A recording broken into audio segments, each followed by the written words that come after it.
과학자들의 계산에 따르면 우리 은하에 생명체가 존재할 수 있는 행성이 무려 수십억 개에서 최대 400억 개나 될 수 있다는 연구 결과가 있습니다. 게다가 우리 은하와 같은 은하 또한 셀 수 없이 많죠. 이처럼 거의 무한한 숫자들을 고려할 때 우주에 다른 지적 생명체가 없다는 것은 어쩌면 불가능해 보일 것입니다. 그리고 최근에는 외계인이 존재합니까? 라는 질문 대신 외계인들을 어떻게 찾을 수 있을까? 라는 질문으로 바뀌고 있죠.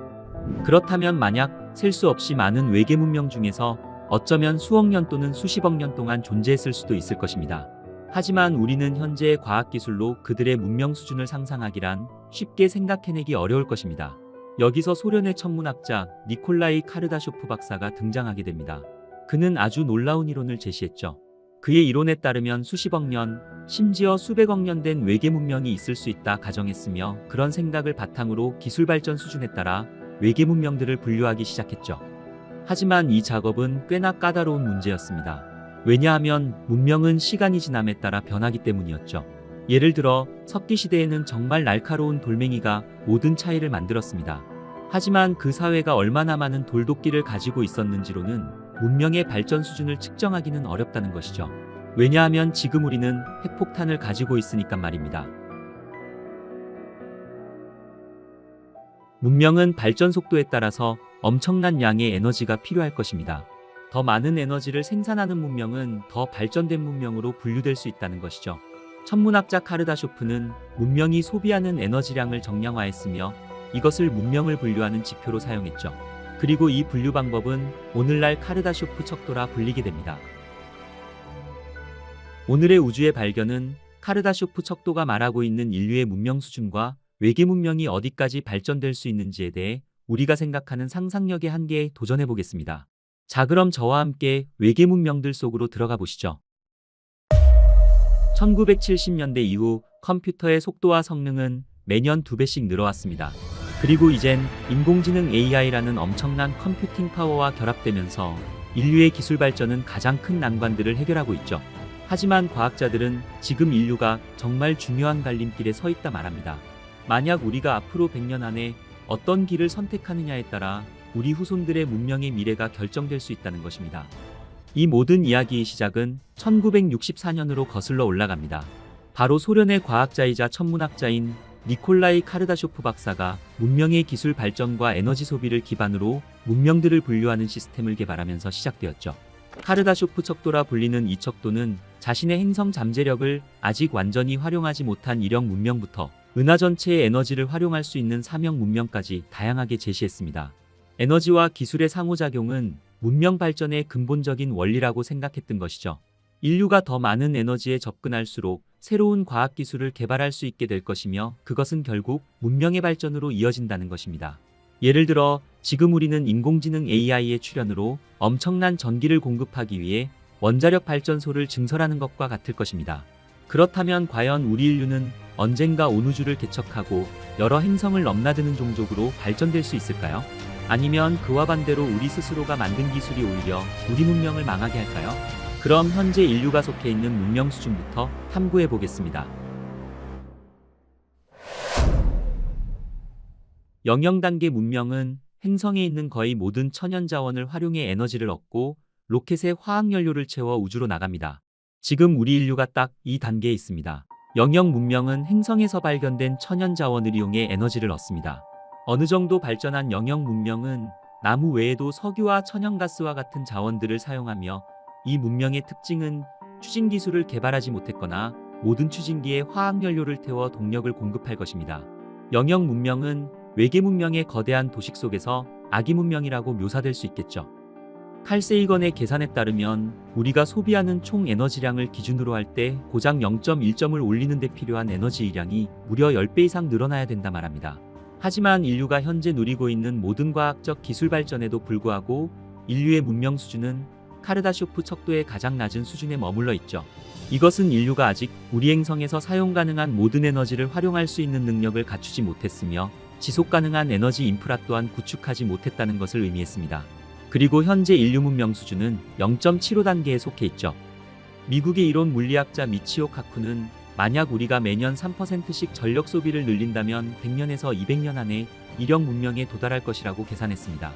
하지만 인류가 이 단계를 넘어서려면 엄청난 난관에 부딪히게 됩니다. 바로 문명이 흔적도 없이 사라질 수도 있는 대여과기 과정을 먼저 통과해야만 한다는 것이죠. 이 이론은 경제학자 로빈 헨슨 박사가 제시했으며, 그는 모든 문명들은 결국 어떠한 장벽에 부딪히게 된다는 것입니다. 예를 들어 이것은 핵전쟁이 될 수도 있을 것이며, 우리가 경험한 코로나 바이러스와 같은 팬데믹과 인공지능 AI, 어쩌면 공룡을 멸종시킨 소행성 충돌과 같이 무엇이든 될 수 있을 것입니다. 그렇지만 만약 우리에게 닥쳐올 거대한 여과 과정을 극복하게 된다면 인류는 다음 문명 단계로 진입합니다. 우리는 마침내 행성 문명이라 불리는 이력 문명 단계에 도달했습니다. 그리고 이제 우리는 지구에서 쓸 수 있는 모든 에너지 자원을 통제할 수 있게 되었죠. 이 문명 단계에서는 인간들이 지구에 도달하는 태양 에너지를 전부 활용한다는 것을 뜻했습니다. 지구는 태양이 내뿜는 에너지의 약 71%를 흡수하고 있습니다. 그리고 매 시간마다 430경줄에 달하는 태양 에너지가 지구에 쏟아지고 있죠. 우리 인류가 1년 동안 사용하는 총 에너지 양은 대략 410경줄 정도 됩니다. 그러니까 이 모든 에너지를 한꺼번에 활용할 수 있다면 태양 에너지 하나만으로 모든 것을 움직일 수 있을 거라는 것이죠. 그리고 풍력과 수력 에너지까지 더한다면 기술 발전에 더 많은 자원을 확보할 수 있습니다. 행성 문명은 석유 같은 천연 자원에 의존하지 않습니다. 그들의 주된 동력원은 핵에너지입니다. 현재 인류의 문명 단계는 고작 0.75단계이지만 원자력 발전소를 이용해 핵분열 에너지를 전기로 바꾸고 있죠. 하지만 현재 사용하고 있는 원자력 발전소의 핵분열은 전환 효율이 낮고 방사성 폐기물 등 사고 위험 또한 크다는 점에서 결코 이상적이지 않습니다. 이력 문명은 그 대신 핵분열이 아닌 핵융합을 사용할 것입니다. 우리 머리 위에 떠 있는 태양이 수십억 년 동안 계속해 빛을 내는 것도 바로 핵융합 덕분인 것이죠. 만약 우리가 태양과 같은 핵융합 기술을 활용할 수 있다면 거의 무한한 에너지를 얻을 수 있다는 것입니다. 행성에서 사용되는 기계들은 이제 대부분 핵에너지로 작동할 것이며, 우리는 태양계 내 거의 모든 행성으로 우주선을 보낼 수 있게 되었죠. 그리고 지구에서의 우리 삶 또한 훨씬 더 편안해집니다. 첨단 과학기술은 암과 바이러스 감염으로 인한 불치병들을 퇴치하며, 재생의학 발전은 어떤 장기도 재생할 수 있게 되었죠. 이것은 인류의 평균 수명을 급격하게 늘려줄 것이며, 어쩌면 바다와 구름 속에서도 도시를 짓는 것 또한 가능해질지 모릅니다. 이력 문명의 거주자들은 이제 단일 행성에만 국한되지 않고 태양계 내의 여러 행성과 위성의 터전을 잡아 통합된 정부를 형성할 것입니다. 하지만 그들의 놀라운 기술 발전에도 불구하고 인류는 여전히 멸종 위험에 노출되어 있습니다. 미국의 물리학자이자 미래학자인 미치오 카쿠 박사는 그의 저서에서 설명했듯 이력 문명은 행성 에너지를 수확하며 행성에 도달하는 모든 햇빛을 활용할 거라 기록했습니다. 그들은 화산의 힘을 이용하며 날씨와 지진을 통제할 것입니다. 그렇다면 인류가 행성 에너지를 모두 통제할 수 있을 때 인류 문명은 얼마나 멀리까지 나아갈 수 있을까요? 이형 문명은 항성 문명이라고도 불립니다. 이형 문명의 주된 에너지원은 가까운 별이 될 것입니다. 이 문명은 이력 문명의 마지막 단계에 도달해 핵융합을 통해 생성되는 에너지로는 더 이상 과학기술 발전이 충분하지 않게 되었죠. 그때 에너지 획득을 위한 가장 효율적이고 현실적인 수단은 가까운 별들로부터 에너지를 흡수해야 될 것입니다. 문명이 이 단계에 도달하게 되면 인류는 무한한 태양 에너지 자원을 활용할 수 있게 됩니다. 아인슈타인의 동시대인이었던 이론물리학자 프리먼 다이슨 박사는 다이슨 스피어라는 개념을 만들게 됩니다. 그는 문명이 발전함에 따라 가까운 별들로부터 에너지를 얻게 될 것이라 생각했죠. 이 이론에서는 태양 주위의 태양 에너지를 흡수할 수 있는 일종의 껍질을 만든다는 계획입니다. 하지만 인공구조물이 태양을 완전히 덮는 것은 비효율적이어서 다이슨 스웜이라는 대안적 이론이 제시되게 됩니다. 바로 지구 주위에 떠있는 인공위성과 같이 수많은 태양열 수집기가 별 주위에서 태양 에너지를 최대한 포집한다는 것입니다. 하지만 이 이론이 발표된 이후 나사에서는 아주 흥미로운 것들이 발견되게 됩니다. 바로 첨단 문명이 별의 에너지를 활용할지도 모를 외계 문명의 가능성에 대한 의문이 제기된 것입니다. 이 발견은 그 당시 천문학자들과 대중들에게 큰 관심을 불러일으켰으며, 그 중에서도 가장 유명한 사건 중 하나가 바로 타비의 별이었죠. 2015년 케플러 우주망원경에 의해 발견된 이 별은 지구에서 약 1470광년 떨어져 있었으며 백조자리에 위치해 있었습니다. 대중들의 관심은 타비의 별이 특이하고 불규칙한 밝기 패턴 때문에 혹시 발전된 외계 문명의 증거가 아닐까라는 의혹 속에 엄청난 주목을 받게 되었죠. 불규칙한 간격의 밝기 변화는 최대 20%까지 어두워지는 것처럼 보였으며, 이것은 이전에 관측된 그 어떤 자연 현상과도 일치하지 않았던 것입니다. 하지만 최근 천문학자들 사이에서는 이 별의 밝기 변화가 별 앞을 지나가는 혜성의 무리 때문이거나 먼지구름 때문일 수 있다는 가설이 주류로 자리 잡았죠. 하지만 이 가설도 완벽하지 않으며 타비의 별은 여전히 천문학에서 가장 큰 미스터리 중 하나로 남아 있습니다.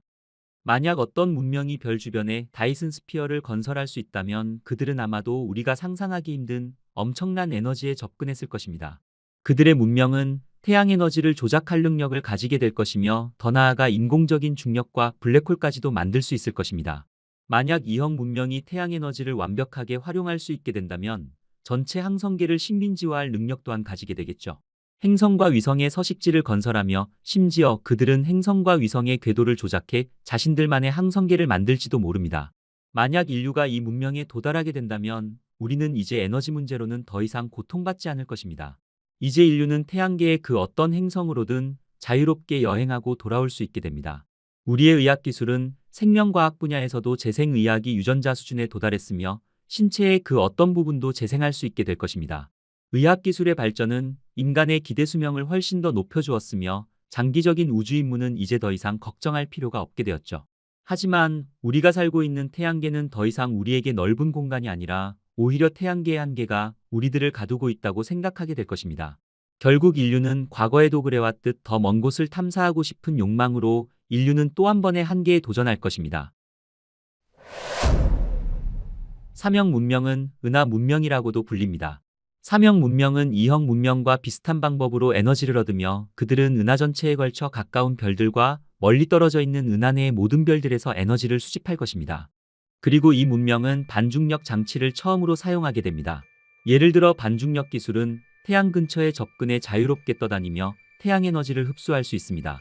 만약 외계물체가 반중력 장치를 사용할 수 있다면 최근 발견된 성간 천체 오umuamua 아틀라스 같은 외계물체가 태양 에너지를 충전하고 떠났을 수도 있겠죠. 카르다쇼프의 계산에 따르면 사명 문명 단계에서는 인류가 은하계 전체에 퍼져 있는 별들은 물론이고 블랙홀의 흡착원반에서 나오는 광자까지도 활용하게 될 것이라 말합니다. 인류는 이제 어마어마한 에너지를 마음껏 쓸 수 있으며 웜홀을 통해 우리 은하를 거의 순간이동하듯 가로지를 수도 있게 되었죠. 하지만 이 문명은 아직 웜홀을 직접 생성할 수는 없을 것입니다. 사명 문명의 생명체들은 이미 그들이 수명을 최대 수명까지 늘렸을 것이므로 생명과학 분야는 종착점에 도달했죠. 인간의 수명이 최대치로 늘어나면서 아마도 이 문명의 다음 목표는 의식을 육체에서 분리해 자연적인 수명을 극복하고 싶을 것입니다. 2015년 연구에 따르면 우리의 국부우주에서 이런 문명이 존재할 가능성은 극히 희박하다고 합니다. 하지만 만약 사명 문명이 실제로 존재한다면 은하는 이제 그들에게 마음대로 돌아다닐 수 있는 뒷마당과 같을 것이며 그들에겐 이제 지구와 같은 행성들은 그저 길바닥에 놓여있는 아주 작은 돌멩이와 다름없을 것입니다. 그들은 이제 시공간의 기본 구조를 조작하며 별의 움직임을 통제하고 초신성이나 블랙홀처럼 우주에서 가장 강력한 현상으로부터 에너지를 추출할 수 있는 능력까지 가질 수 있게 되었죠. 만약 우리가 이 정도의 문명 수준에 도달하게 된다면 그들에게 어떤 일들이 일어날지 저로서는 도저히 상상조차 할 수 없었습니다. 하지만 일부 과학자들의 계산에 따르면 인류가 이 수준에 도달하기 위해서는 적어도 100만 년이 걸릴 것으로 추정했죠.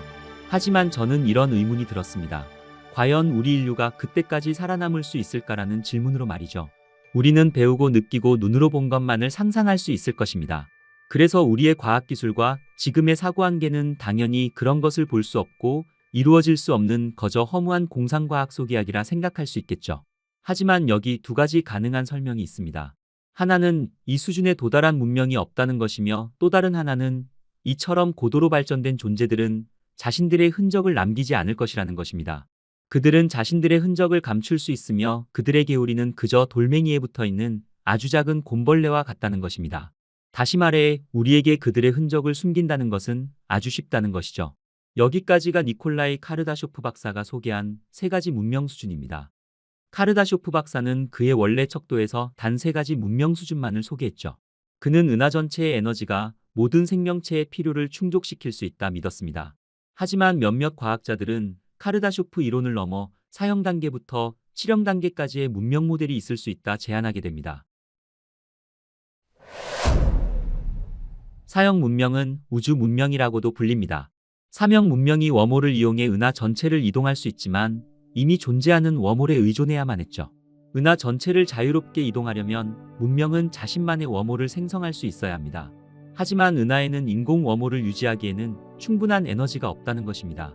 이때 문명은 사형 문명으로 나아가는 첫 발걸음을 내딛게 됩니다. 사형 문명의 주된 에너지원은 초신성일 것입니다. 초신성은 거대한 별이 생의 마지막 단계에서 발생하는 대규모 폭발을 뜻합니다. 그리고 그 폭발은 아주 강렬한 에너지를 방출하죠. 이 방출은 별이 평생 동안 저장한 에너지량과 맞먹는 엄청난 에너지를 생성할 것이며 이것은 극도로 효율적인 에너지원이 될 수 있다는 것입니다. 그렇지만 초신성은 은하 내에서도 40년에 한 번 정도밖에 발생되지 않아 이 문명은 여러 은하들을 여행하며 에너지를 수집할 것입니다. 만약 이 문명이 암흑에너지까지 활용하게 된다면 아주 먼 곳까지 이동할 수 있는 열쇠를 손에 넣게 되겠죠. 만약 수십억 개의 은하들을 탐험할 수 있는 문명이라면 필요할 경우 그들은 은하들을 블록처럼 조작하고 재배열해 새로운 행성계를 만들거나 더 이상 필요 없는 태양계는 아예 지워버릴 수도 있습니다. 물론 이 정도 수준의 통제력을 얻으려면 현재 인간의 이해를 뛰어넘는 새로운 물리법칙을 발견해야 되겠죠. 하지만 이것조차도 시작일 뿐입니다. 문명이 이 단계에 도달하면 마침내 의식을 육체에서 분리해 불멸을 달성할 수 있게 됩니다. 지적인 생명체를 창조하는 것도 가능하며 지구와 같은 수없이 많은 영역 문명들은 어쩌면 사형 문명에 의해 창조되었을 수도 있겠죠. 우리의 과거 조상들의 벽화 속에서 신화와 종교에 등장하는 신들과 창조주들이 어쩌면 사형 생명체를 묘사한 것일지도 모릅니다. 하지만 사형 문명 또한 그들의 지식 한계에 부딪히게 됩니다. 우주는 그들이 상상했던 것보다 훨씬 더 광대하고 복잡하다는 사실 또한 깨닫게 되겠죠. 여기서부터 이야기는 더욱 흥미로워집니다. 그들은 어쩌면 우주가 하나가 아니라 여러 개, 즉 멀티버스로 존재한다는 것을 발견하게 될지도 모릅니다. 그들은 마침내 중요한 진실을 깨닫게 됩니다. 바로 다중우주이론이 진실이라는 것을 말이죠. 다중우주이론은 우리 우주 너머 또 다른 우주들이 존재한다는 것을 말하고 있었죠. 바로 여기서 O형 문명인 다중우주 문명이 등장하게 됩니다. 다중우주이론은 수세기 동안 수많은 철학자들과 과학자들이 추측해왔었죠. O형 문명은 다중우주가 진실임을 깨닫고 실제로 다른 우주에 도달하게 된다면 다중우주 문명으로 발전할 수 있을 거라 생각했습니다. 그들 또한 엄청난 양의 에너지를 얻기 위해 개념으로만 존재하고 있는 화이트홀을 찾아 나서게 됩니다. 화이트홀은 블랙홀의 반대 개념입니다. 즉 블랙홀에 빨려 들어간 에너지가 무한 압축되지만 질량의 총량이 변하는 것이 아니므로 압축된 질량을 방출하는 에너지원의 존재가 있을 수 있다는 것입니다. 여기서 더욱 놀라운 사실은 화이트홀의 존재가 아인슈타인 장 방정식을 사용해 예측되었다는 것입니다. 현재 우리에게는 이론적으로만 존재하지만 만약 O형 문명이 화이트홀을 발견했다면 엄청난 일이 일어날 수 있다는 것이죠. 이론에 따르면 단 하나의 화이트홀이 은하 전체의 에너지량보다 무려 1400만 배에 해당하는 엄청난 에너지를 방출합니다. O형 단계 문명은 화이트홀에서 에너지를 모아 다른 우주로 가는 문을 찾을 것입니다.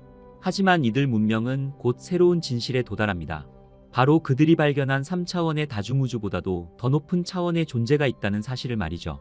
과학이론에 따르면 6형 문명은 다차원적 존재가 된다고 합니다.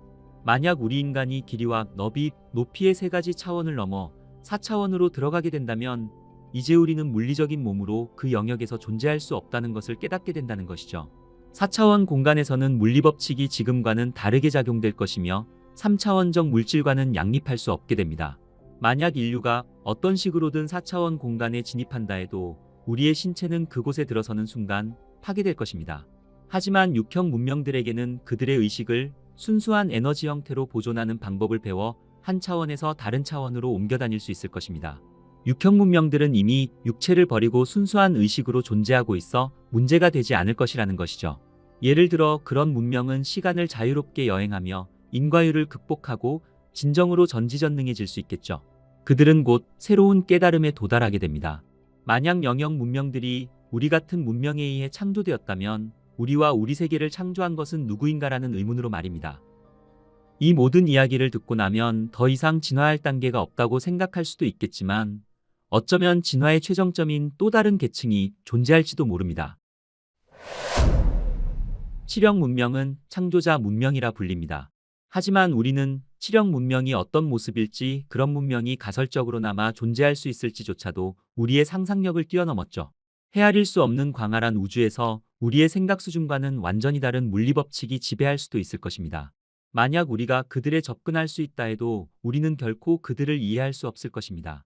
과학자들은 이론적으로나마 인류가 그 문명에 도달하게 된다면 12대 실리온년이 걸릴 것이라는 계산이 나왔지만 인류가 아무리 발전해도 칠형 문명에는 절대로 도달할 수 없을 것입니다. 왜냐하면 그들은 생명체가 아니라 존재 그 자체이기 때문이라는 것이죠. 설령 그런 문명이 처음부터 존재했다 해도 우리가 그것을 알아차리지 못합니다. 안타깝게도 6단계에 도달한 문명이 창조자 문명이 존재한다는 것을 깨달았지만 아무리 노력해도 7형 문명으로 발전할 수 없다는 것을 알게 됩니다. 창조자 문명은 문명이 아니라 존재 그 자체라는 것입니다. 외계 생명체에 대해서 깊이 있게 생각해 본다는 것은 저로서는 정말 매력적인 주제였습니다. 하지만 인류의 과학기술을 뛰어넘는 고도로 발전된 외계 문명들을 찾는 것은 꽤나 어려운 일일 것입니다.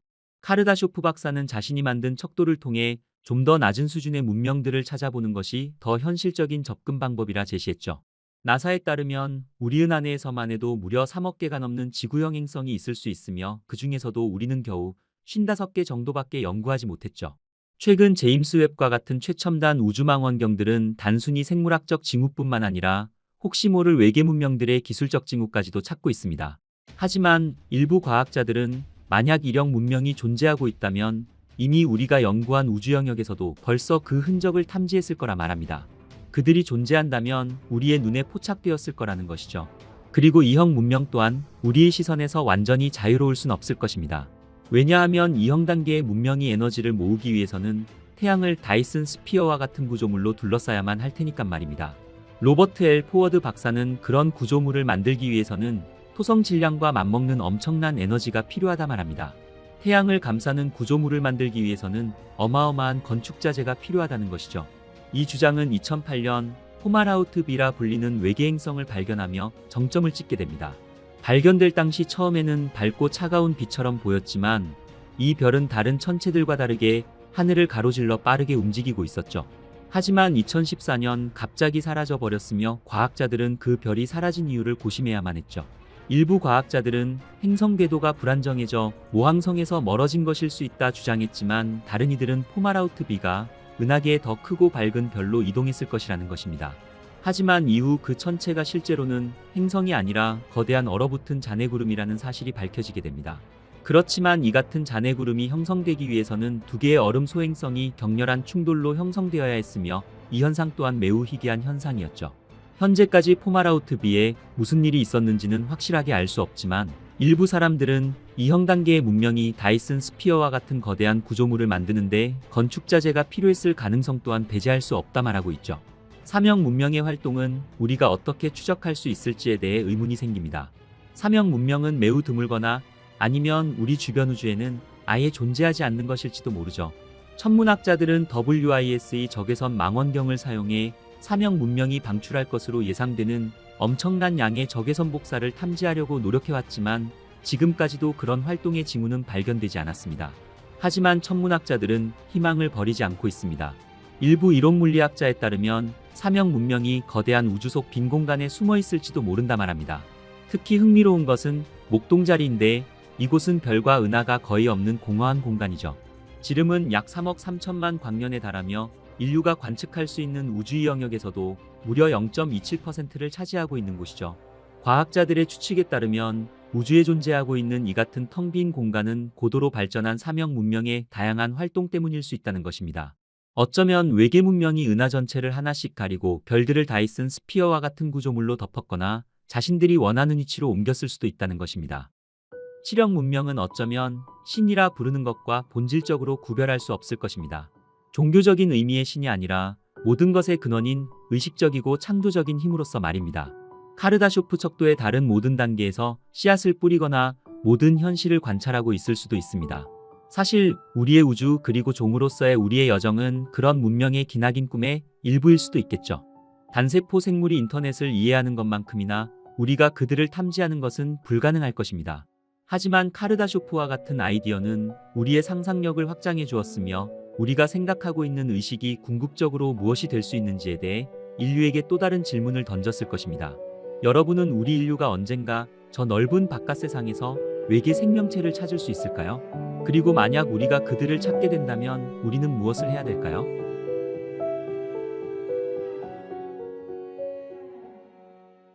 얼마 전 미국 국방부에서 영상 하나가 유출되었습니다.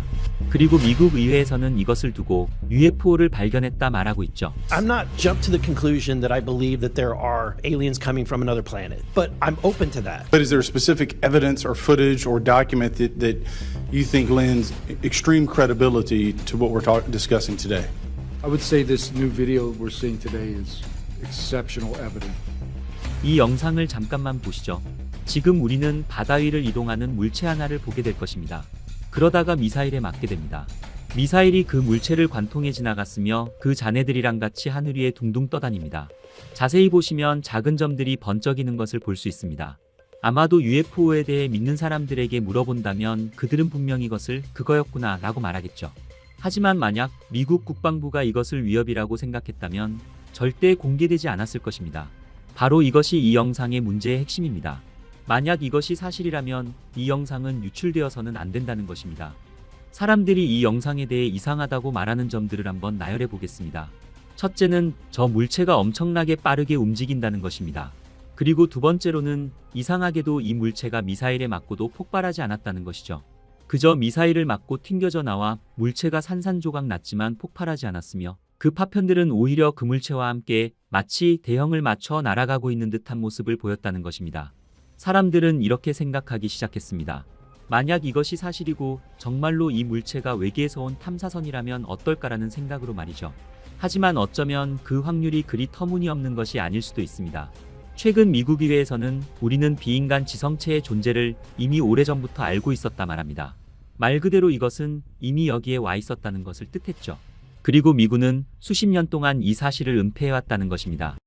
현재 인류가 관측할 수 있는 망원경의 기술은 한계가 있습니다. 이것은 우리가 멀리 떨어진 외계 행성을 원격으로 촬영하는 것 또한 한계가 있다는 것이죠.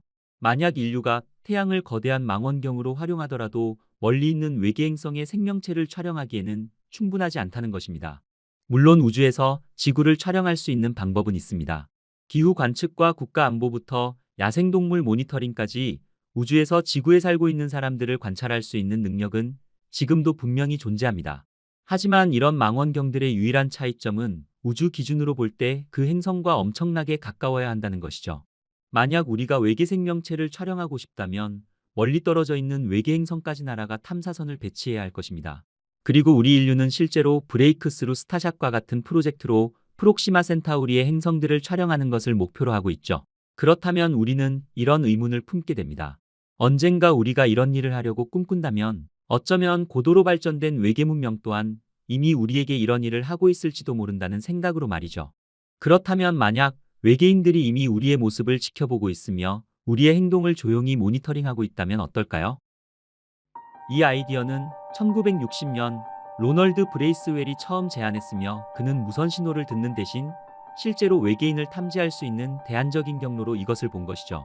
그리고 어쩌면 태양계 주변에서 우리를 감시하는 외계 탐사선을 찾아야 할지도 모른다는 것입니다. 그렇다면 우리가 다룰 수 있는 과학적 질문은 외계 탐사선이 어디에 있을까라는 것입니다. 이 질문은 우리가 어디를 찾아야 할지에 대한 또 다른 지침을 주었죠. 만약 지적 외계 생명체가 지구를 촬영하려 한다면 그들은 가능한 한 가까이에 있어야 될 것입니다. 2019년 기준 나사의 우주 감시 목록에 의하면 무려 34,000개가 넘는 지구 궤도물체를 감지했죠. 특히 크루이냐 소행성은 흥미로운 가능성을 제시합니다. 이 소행성은 그 크기가 2km의 작은 소행성인데 지구의 1200만 킬로미터까지 접근하는 말구평 궤도를 가지고 있죠. 그리고 과학자 제임스 벤포드의 논문에서도 지구 공전 궤도를 도는 소행성이나 해성들이 가장 좋은 선택지가 될 수 있다고 주장하게 됩니다. 이것이 바로 브레이크스루 스타샷이 제안한 개념과 정확히 일치했죠. 탐사선이 목표 지점에서 속도를 늦추는 것은 아주 어렵습니다. 많은 추진제가 필요하고 제동 또한 엄청난 에너지가 필요하죠. 하지만 소행성과 해성들과 같이 그냥 이렇게 스쳐 지나가며 행성들을 감시하는 것이 훨씬 더 쉽다는 것입니다. 그리고 우리는 최근 발견된 성간천체가 외계에서 온 탐사선일 가능성을 두고 논란에 휩싸이게 됩니다. 논문의 저자인 아비 로브 교수는 오umuamua 아틀라스가 바로 이런 것일 수 있다 주장했죠. 이번에 공개된 논문에서는 아틀라스의 궤적이 금성과 화성, 목성에 이르기까지 비정상에 가깝게 접근하는 것을 보여줬죠. 이것은 외계에서 보낸 탐사선이 마치 우리 태양계의 행성들에 대한 정보를 수집하려는 것처럼 보였으니까 말입니다. 심지어는 이 물체가 묘하게도 태양계의 황도면과 기가 막히게 일치했습니다. 이것은 만약 외계 탐사선이 태양 주위를 공전하려고 한다면 아주 이상적인 조건이라는 것이죠. 저는 이 말을 듣고 왠지 모르게 소름 돋았습니다. 그리고 이 이야기는 여기서부터 더욱 흥미로워집니다. UFO 이야기는 참 낙인이 많이 찍힌 주제입니다. 비행 접시를 봤다고 주장하는 사람들은 종종 망상에 빠졌다거나 심지어 고의로 퍼뜨린다는 취급까지 받아왔으니까 말입니다. 하지만 최근 미국 의회에서는 미군이 외계 탐사선의 기술을 숨기고 있다고 확신하는 듯합니다. 그리고 미국 국방부는 의회가 틀렸다는 것을 제대로 증명하지 못하고 있죠. 그 시작은 2021년 국가정보국장실에서 미확인 비행 현상에 대한 보고서를 발표하며 이 모든 것이 주류가 되는 분위기로 바뀌게 됩니다. 정부 보고서에 따르면 UFO는 실제로 존재하며 미 해군 조종사들을 괴롭히고 있다 보고되었죠. 심지어 미군 제트기에 너무 가까이 접근해 조종사들이 급해 피해야 하는 상황까지 있었다고 하니 정말 예사로운 일은 아닌 것 같습니다. 2022년 열린 미의 회청문회에서는 국방부와 해군 정보부의 고위 관계자들이 이런 현상들이 워낙 자주 발생해서 도대체 정체 모를 것들이 무엇인지 밝혀내는 것이 중요해졌다고 의회에 보고하게 됩니다. 하지만 이것은 쉽지 않은 일이었습니다. 관련 물체가 워낙 다양한 형태로 나타나 아마도 각각 다른 설명이 필요했던 것이죠. 어떤 것은 몇 시간 동안 해군 함선을 따라다니는 드론과 같았으며 또 어떤 것은 조종석 창밖으로 포착된 빛나는 구체 형태였습니다. 그리고 일부 현상들은 설명할 수 없는 기이한 모습들을 보여주기도 했죠.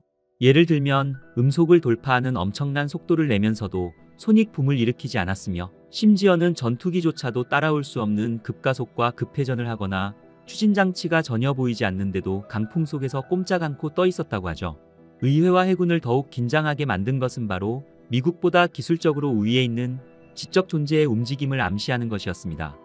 2023년 마침내 그런 의심은 내부 고발자에 의해 확신으로 바뀌게 됩니다. 그는 군 일부가 UFO의 존재를 알고 있었을 뿐만 아니라 일부는 아예 회수까지 했다고 주장했죠. 내부 고발자 데이비드 그러시는 미공군에서 14년 동안 근무한 정보 장교였습니다. 그는 이런 증언으로 얻을 것이 거의 없었습니다. 오히려 그의 경력에 있어 따돌림 당할 위험까지 감수해야 했으니까 말입니다. 그럼에도 불구하고 그는 의회에 출석해 이렇게 증언하게 됩니다. 정보 장교로 근무하면서 수십 년 동안 이어져 온 UFO 회수 및 역설계 프로그램에 대해 알게 되었다는 것입니다. 1947년부터 시작된 프로젝트 사인과 같은 조사들은 오히려 UFO를 조사하기보다는 축소하려는 목적이 더 컸다는 비판을 받아왔습니다. 예를 들어 1966년 어느 날 밤 오하이오주 경찰관이 10m가 넘는 달걀 모양의 이상한 물체를 발견하게 됩니다.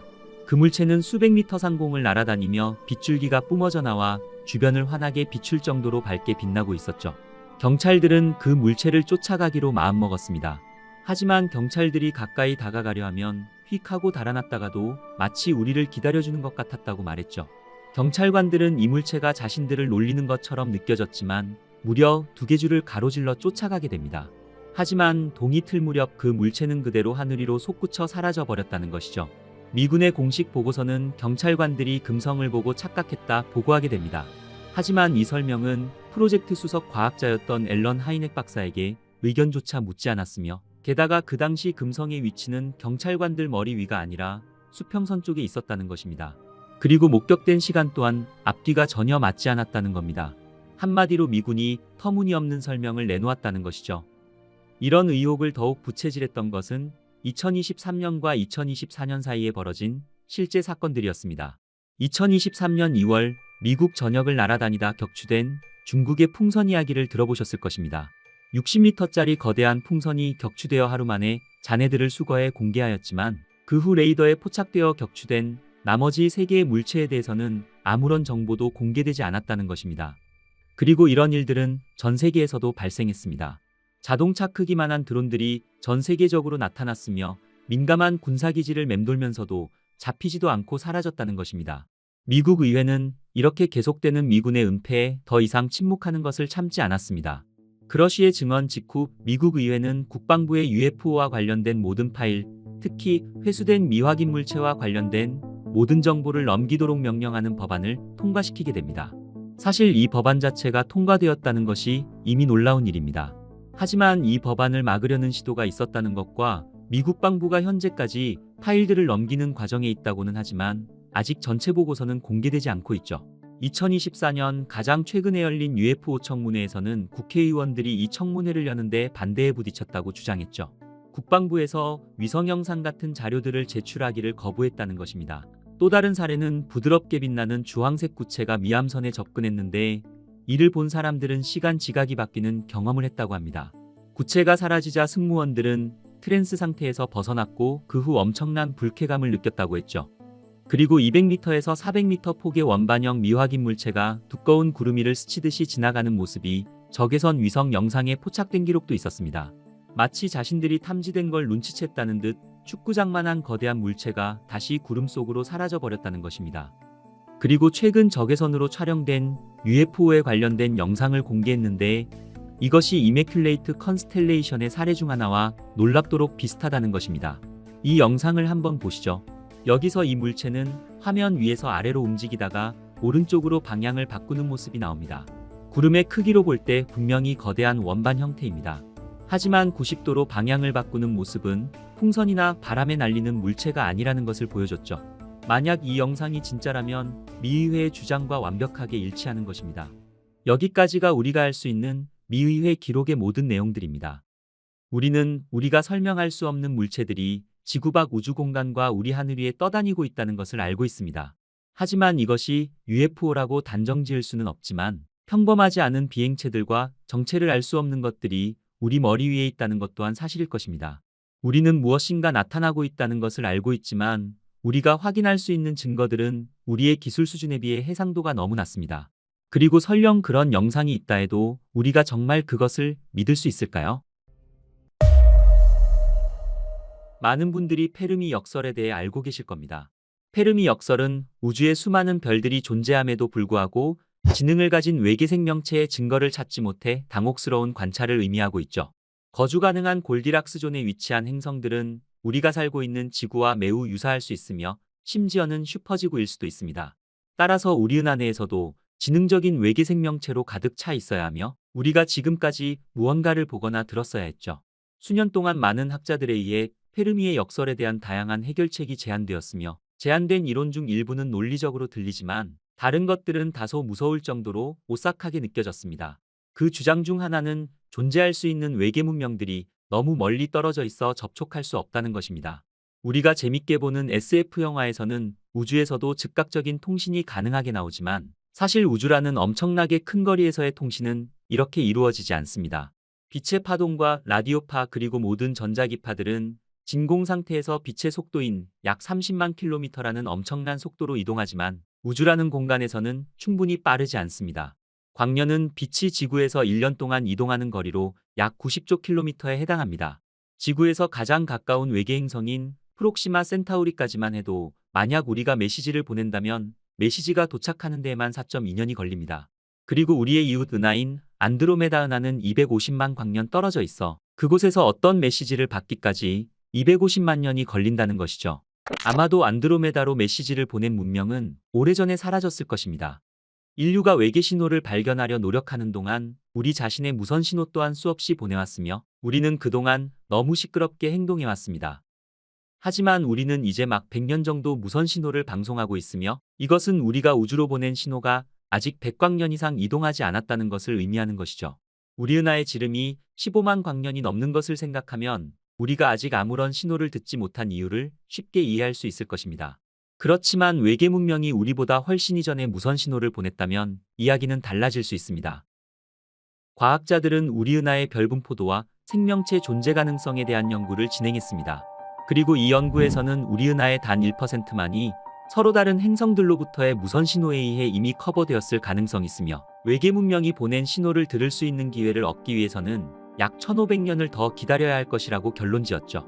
또 다른 연구에서는 인류가 외계 문명으로부터 신호를 포착하기까지는 무려 40만 년을 더 기다려야 될 것이라고 주장합니다. 페르미의 역설에 대한 가장 무서운 해결책은 아마도 중국의 과학소설 작가 리우치신이 쓴 어두운 숲 이론일 것입니다. 이 이론에서는 우주를 광활하고 어두운 숲으로 비유하며 우리 인간과 다른 외계 문명들을 사냥꾼으로 생각했죠. 외계 사냥꾼은 자신에게 주목을 끌지 않기 위해 횃불을 밝히지 않습니다. 주목받는 것은 배고픈 사자의 턱 아래 머리를 내어주는 것과 같죠. 그리고 더 나쁜 것은 또 다른 경쟁 사냥꾼들에게 주목을 받을 수 있다는 것입니다. 현재의 인류는 항성 간 여행을 할 수 없습니다. 하지만 항성 간의 통신은 이미 존재하는 기술과 장비로 가능합니다. 사실 우리는 우주선을 의도적으로 보냈으며 우주로 노출되는 라디오 및 TV 신호를 무의식적으로 보내고 있죠. 보이저 탐사선은 이미 태양계를 벗어나고 있으며 그리고 이 두 탐사선들은 기본적으로 인류 전체의 정보를 담고 있습니다. 만약 보이저 탐사선이 지나가는 곳에 지능적 외계 문명이 있다면 그것을 가로챌 수 있을 것입니다. 이것은 좋은 일이 될 수도 있고 나쁜 일이 될 수도 있을 것입니다. 하지만 이것은 우리 인류가 어두운 숲에서 횃불을 밝힌 것 이상일 것입니다. 그렇다면 누가 우리의 신호를 발견하고 확인하러 올 것인가입니다. 이 같은 질문은 생각할수록 우리를 긴장하게 만듭니다. 유명한 과학소설 작가 아서 클락은 우리가 우주에서 혼자이거나 혼자가 아니어도 두 가지 모두 다 똑같이 무섭다 말합니다. 우리가 만약 새로운 외계 문명을 발견한다면 그들의 의도를 알 수 없다는 것 또한 생각해야 할 것입니다. 어떤 외계 문명이 우리를 관찰하고 연구해 인간의 파괴적인 본성을 보았다면 그냥 우리를 그대로 두는 것이 더 낫겠다고 결정했을 수도 있습니다. 어쩌면 인류의 미래가 누군가의 간섭 없이도 스스로 자멸의 지구에서 사라질 수도 있다 판단할 수도 있죠. 하지만 운 좋게도 더 발전된 외계 문명이 그들이 기술을 공유해 항성 간 종족이 될 수 있도록 도와줄 수도 있습니다. 외계 문명 또한 우주에서 혼자가 아니라는 사실을 깨닫고 지구에 평화가 올 수도 있겠죠. 하지만 현실적으로 생각하면 외계 문명이 왜 그렇게 할까라는 어쩌면 당연한 질문을 던져야 할 것입니다. 발전된 외계 문명들은 인류를 먼저 공격하고 나중에 질문하는 것이 최선의 이익일 수도 있다 생각할 수 있겠죠. 이것은 여러 과학소설과 SF 영화에서 보았듯 우주전쟁과 같이 첫 만남에서 누가 누구를 전멸시킬지는 아무도 모르는 것입니다. 만약 어떤 문명이 항성 간 여행을 발견했다면 그들의 무기기술은 우리가 지구에서 가지고 있는 그 어떤 것보다도 훨씬 더 발전했을 테니까 말이죠. 비록 이것이 비관적일 수 있지만 인류 문명의 과거 역사를 통해 발전해 온 과정을 본다면 항상 폭력적으로 충돌해왔다는 점에서 슬프게도 우리가 반드시 고려해야 할 것입니다. 역사적으로 전쟁은 자원을 두고 치러진 경우가 많았습니다. 예를 들어 바이킹의 침략자들이나 스파르타의 전사들이 그러합니다. 제국을 세우고 다른 사람들로부터 재산을 뺏는 것이 스스로 만드는 것보다 훨씬 쉽다는 것을 인식했죠. 그렇다면 우리 인류와 외계인 간의 갈등은 어떤 모습일까요? 현재 인류의 과학기술로는 다른 태양계로 이동할 수 있는 기술이 부족합니다. 우주의 방대한 거리를 고려할 때 현재 인류는 실제 우주 전투를 수행할 수 없으며 만약 인류가 빛의 속도의 문제를 해결한다 해도 그보다 더 빠른 무언가를 해결하기 전까지는 인류의 과학기술로는 실제 전투가 이루어질 수 없습니다. 오늘 당장 지능적 외계 문명이 우리를 발견하게 된다면 이것은 즉각적인 위험일 것입니다. 인류의 과학 지식으로는 그 무엇도 빛의 속도로 이동한다는 것은 우리의 이론으로는 불가능합니다. 하지만 이것은 상대론적 속도에만 해당하며 일부 이론 물리학자들은 우리가 모르는 엄청난 에너지가 있다면 빛의 속도를 능가하는 워프 왜곡 드라이브 엔진이 가능할 수 있다 말합니다. 그렇다면 만약 외계 문명이 소행성 크기의 물체를 빛의 속도에 가까운 속도로 행성에 던진다면 그 모든 에너지가 한 번에 방출돼 이 충격으로 인해 모든 행성의 생명체들을 손쉽게 소멸시킬 수 있을 것입니다. 그리고 더욱 놀라운 사실은 그 행성에 거주하는 사람들은 그것이 오는 것조차 전혀 알지 못할 것입니다. 이런 가능성은 지능을 가진 외계 종족들 또한 소행성의 충격에 대해 잘 알고 있을 것이며 우리에게는 공룡 멸종과 같이 소행성을 지구로 던진다면 모든 것이 끝날 수 있다는 것입니다. 외계인들은 우주전쟁을 치르기 위해 핵무기나 지상군이 필요치 않을 것입니다. 정말 빠르게 던진 바위 하나면 충분할 테니까 말이죠. 외계인들이 침묵하는 이유가 이러한 행성 파괴 무기의 표적이 되고 싶지 않기 때문이라고 말합니다. 어두운 숲을 조심스럽게 지나가는 사냥꾼들처럼 그들 또한 조용히 숨죽이고 있을 수 있다는 것이죠. 이것이 바로 어두운 숲 이론입니다. 즉, 우주에 있는 다른 문명들은 파괴될 두려움 때문에 침묵을 선택했을 가능성이 있다는 것입니다. 그리고 이 모든 것에 대한 가장 무서운 점은 현재 우리가 할 수 있는 것이 없다는 것입니다. 우리는 그동안 너무 시끄러웠습니다. 우주의 침묵에 대한 또 다른 섬뜩한 설명은 현재의 인류가 우주에서 최초의 발전된 문명일 수 있다는 것입니다. 이 이론은 우리 인류가 우주에서 너무 일찍 등장했기 때문에 다른 지능적 존재가 나타나기 이전에 멸종할 가능성이 있다는 것입니다. 우리는 아직 성간 여행을 발견하는데도 멀었으며 태양의 전체 에너지를 활용하지도 못했습니다. 태양은 약 50억 년 후 생애 끝에 이르면 태양계 내의 행성들을 집어삼킬 것입니다. 하지만 지구는 이러한 대재앙이 발생하기 훨씬 전에 거주할 수 없을 것입니다. 이런 점을 감안할 때 미래 인류는 생존을 위해 새로운 집을 찾아야 될 것입니다. 우리가 살고 있는 태양계의 태양과 같은 별들의 진화는 아마도 성간 여행을 발견하지 못한 고급 문명들 또한 멸종시킬 수 있는 것이죠. 하지만 반대의 경우도 성립할 수 있습니다. 만약 우리가 우주에 남겨진 마지막 존재라면 어떻게 될까요? 미국의 천체 물리학자 마이클 하트는 그들은 여기 없다, 따라서 존재하지 않는다고 간단히 주장했죠. 그는 우리 은하 전체의 확장이 은하의 나이보다 훨씬 짧은 시간 안에 이루어질 수 있다고 이론화했습니다. 인류의 확장은 태양에서 20광년 이내에 있는 100개의 가장 가까운 별에 탐사선을 보내는 방식으로 이루어질 수 있으며 각 식민지는 자신의 탐사선을 보내고 이렇게 계속 이어진다는 것이죠. 이러한 속도로 진행된다면 우리 은하의 대부분은 65만 년 이내에 탐사될 수 있습니다. 만약 우리가 항해 사이의 시간이 한 번의 항해와 동일하다고 가정한다면 은하를 가로지르는 데 필요한 시간은 대략 2배로 늘어날 것입니다. 우리 은하가 약 136억 년이 되었다는 사실과 결합한다면 고급 문명이 우리에게 도달할 충분한 시간이 있었다는 것을 알 수 있습니다. 주어진 행성의 수와 별의 수 그리고 은하에서 복잡한 생명체가 나타나기까지의 시간을 고려할 때 적어도 몇몇 문명은 우주를 여행하는 성간 문명이 되었어야 한다는 것이죠. 이 문제의 복잡한 부분은 한쪽에는 지구에서의 생명 역사, 즉 우리가 등장하는 데 오랜 시간이 걸렸다는 사실이며 다른 한쪽은 모든 우주 공간이 존재한다는 점입니다. 우리가 어디로 갈 수 있을지, 문명으로서 어떤 존재가 될 수 있을지를 생각해보면 우리는 이미 매우 빠른 속도로 우주여행 문명으로 성장하고 있죠. 만약 우리가 스스로를 파괴하지 않고 어리석은 행동을 하지 않는다면 앞으로 1000년 후에는 화성과 달에 있을 것이며 아마도 별들로 나아가는 첫걸음을 내딛고 있을 것입니다. 100만 년 후 우리가 생존한다면 우리는 분명 우주를 여행하는 성간 문명이 될 것입니다. 은하는 우주의 나이인 120억에서 130억 년 동안 존재해왔습니다. 따라서 단 몇몇 문명이 우리보다 먼저 진화했을 수 있습니다. 100만 년이면 충분할 것입니다. 어떤 이들은 10억 년이라고 말합니다. 그렇다면 왜 우리는 그들을 볼 수 없는 걸까요? 최근 2명의 연구자들은 페르미 역설에 대한 또 다른 가능성 있는 답을 제시했습니다. 이 연구는 인류 문명이 역사적으로 어떻게 성장하고 쇠퇴했는지를 살펴보는 것으로 시작되었죠. 그들은 대도시의 역사를 연구하며 대부분의 도시가 성장과 붕괴를 경험한다는 점을 발견했습니다. 그리고 외계 문명 또한 이러한 성장과 쇠퇴의 두 가지 시나리오로 이어질 수 있다 생각했죠. 그 첫 번째 시나리오는 문명이 너무 커지는 것을 깨닫고 다른 세계를 식민지화하는 것을 중단합니다. 하지만 두 번째 시나리오에서는 문명이 자신의 상황을 인식하지 못해 기하급수적으로 성장해 다른 세계를 식민지화하는 것이죠. 이 과정에서 지속적인 식민지화는 에너지 수요를 감당할 수 없게 됩니다. 만약 그들이 조치를 취하지 않는다면 이 외계 문명은 특이점에 도달하게 됩니다.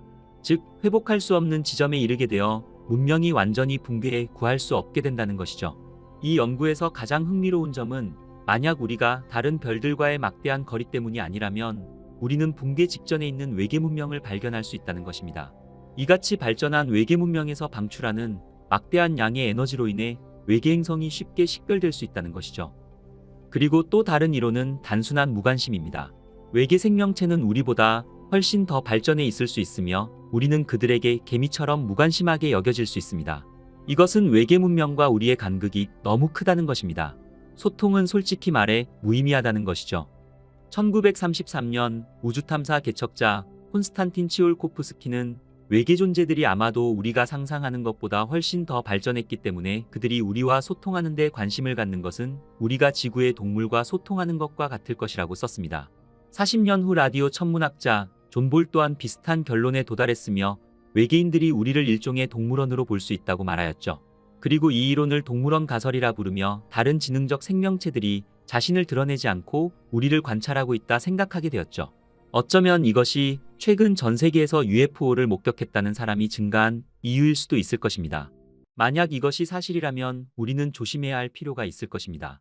제 집 정원에 개미가 발견되었을 때 저는 그들과 함께 살기로 기꺼이 결정했지만 개미가 제 주방에 들어오면 저는 곧바로 개미 퇴치제를 꺼내게 될 것입니다. 마지막으로 생각할 수 있는 것은 단순히 다른 생명체가 존재하지 않기 때문에 역설은 없다는 것입니다.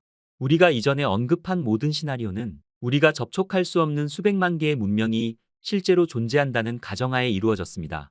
하지만 모든 과학자들이 다른 생명체가 존재하지 않는다는 의견에 동의하는 것은 아닙니다.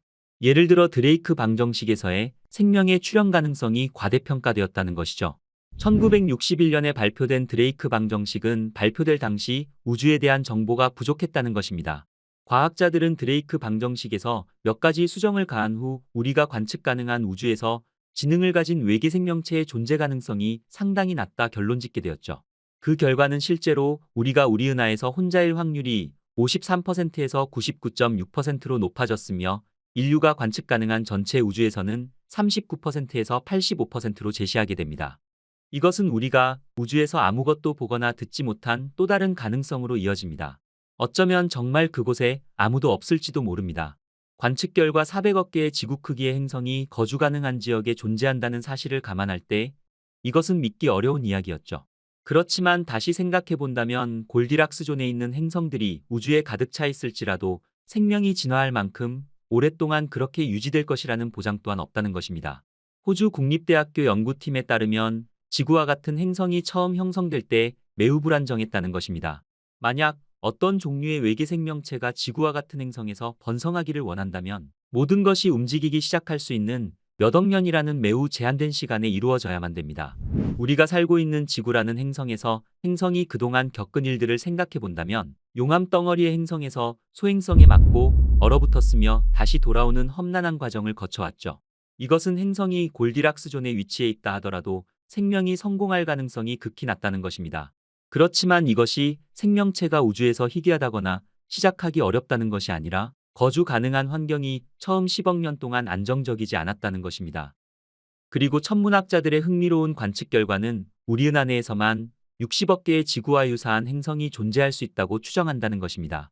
분명히 그곳에는 생명이 곳곳에 존재할 가능성이 있지만 우리는 어디에서도 생명체를 발견하지 못했기 때문에 현재로서는 추측에 불과합니다. 우리 지구의 생명 역사에서 알 수 있듯 생명이 가능한 조건이 주어진다면 거의 즉시 시작되었다는 것을 알 수 있습니다. 예를 들어 생명은 약 38억 년 전쯤 존재했으며 이것은 지구가 형성되고 바다가 형성된 직후의 일입니다. 따라서 행성에서의 생명 기원의 확률이 높을 수 있다는 것을 알 수 있습니다. 하지만 단세포 생물뿐만 아니라 동물과 식물과 같은 복잡한 다세포 생물의 증거는 약 6억 년 전으로 거슬러 올라갑니다. 이것은 그리 멀지 않은 시간입니다. 지구에서는 생명이 시작된 이후 약 30억 년 동안 단세포 생물이 존재했지만 다음 5억 년 정도의 복잡한 생명체가 나타났죠. 따라서 이것은 생명의 기원에서 사고할 수 있는 존재로 발전하기까지는 우주의 나이를 하루 24시간으로 환산할 때 인류가 등장한 때는 밤 11시 59분 59초였으며 인류가 우주의 기원에 관심을 두기 시작한 때는 3000분의 1초 전부터인 것입니다. 그리고 더욱 놀라운 사실은 태양과 행성이 궤도가 안정적이고 연료가 고갈되지 않으며 너무 많은 소행성에 부딪히지 않아야 한다는 조건이 필요할 것입니다. 생명이 시작된 이후 수십억 년 동안 안정성이 요구된다면 생명체가 생각할 수 있는 존재로 발전하는 데 필요한 조건이 매우 드물다는 것을 알 수 있죠. 우리가 구성된 유전자 세포, 즉 진핵세포는 모든 복잡한 생명체의 기본 단위입니다. 모든 식물과 곤충들은 이러한 세포로 이루어져 있죠. 이러한 것들은 이 행성에서 한 번만 진화한 것으로 보입니다. 즉 박테리아가 다른 종류의 세포인 고세균 안으로 들어가 죽지 않고 증식하게 된 것이 복잡한 생명의 기원으로 보고 있죠. 우리나라에서 가장 높은 빌딩인 롯데타워 꼭대기에 서면 맑은 날에는 멀리 있는 북한산도 선명하게 볼 수 있습니다. 하지만 우리가 보고 있는 공기는 마치 아무것도 없이 비어 보이고 투명하게 보이지만 공기는 결코 비어 있지 않습니다. 지금 우리가 호흡하는 공기에는 세제곱미터당 약 10조 개의 원자를 포함하고 있습니다. 이것은 정말 많은 원자입니다. 더 비어있는 상태를 원한다면 더 높은 곳으로 가야 합니다.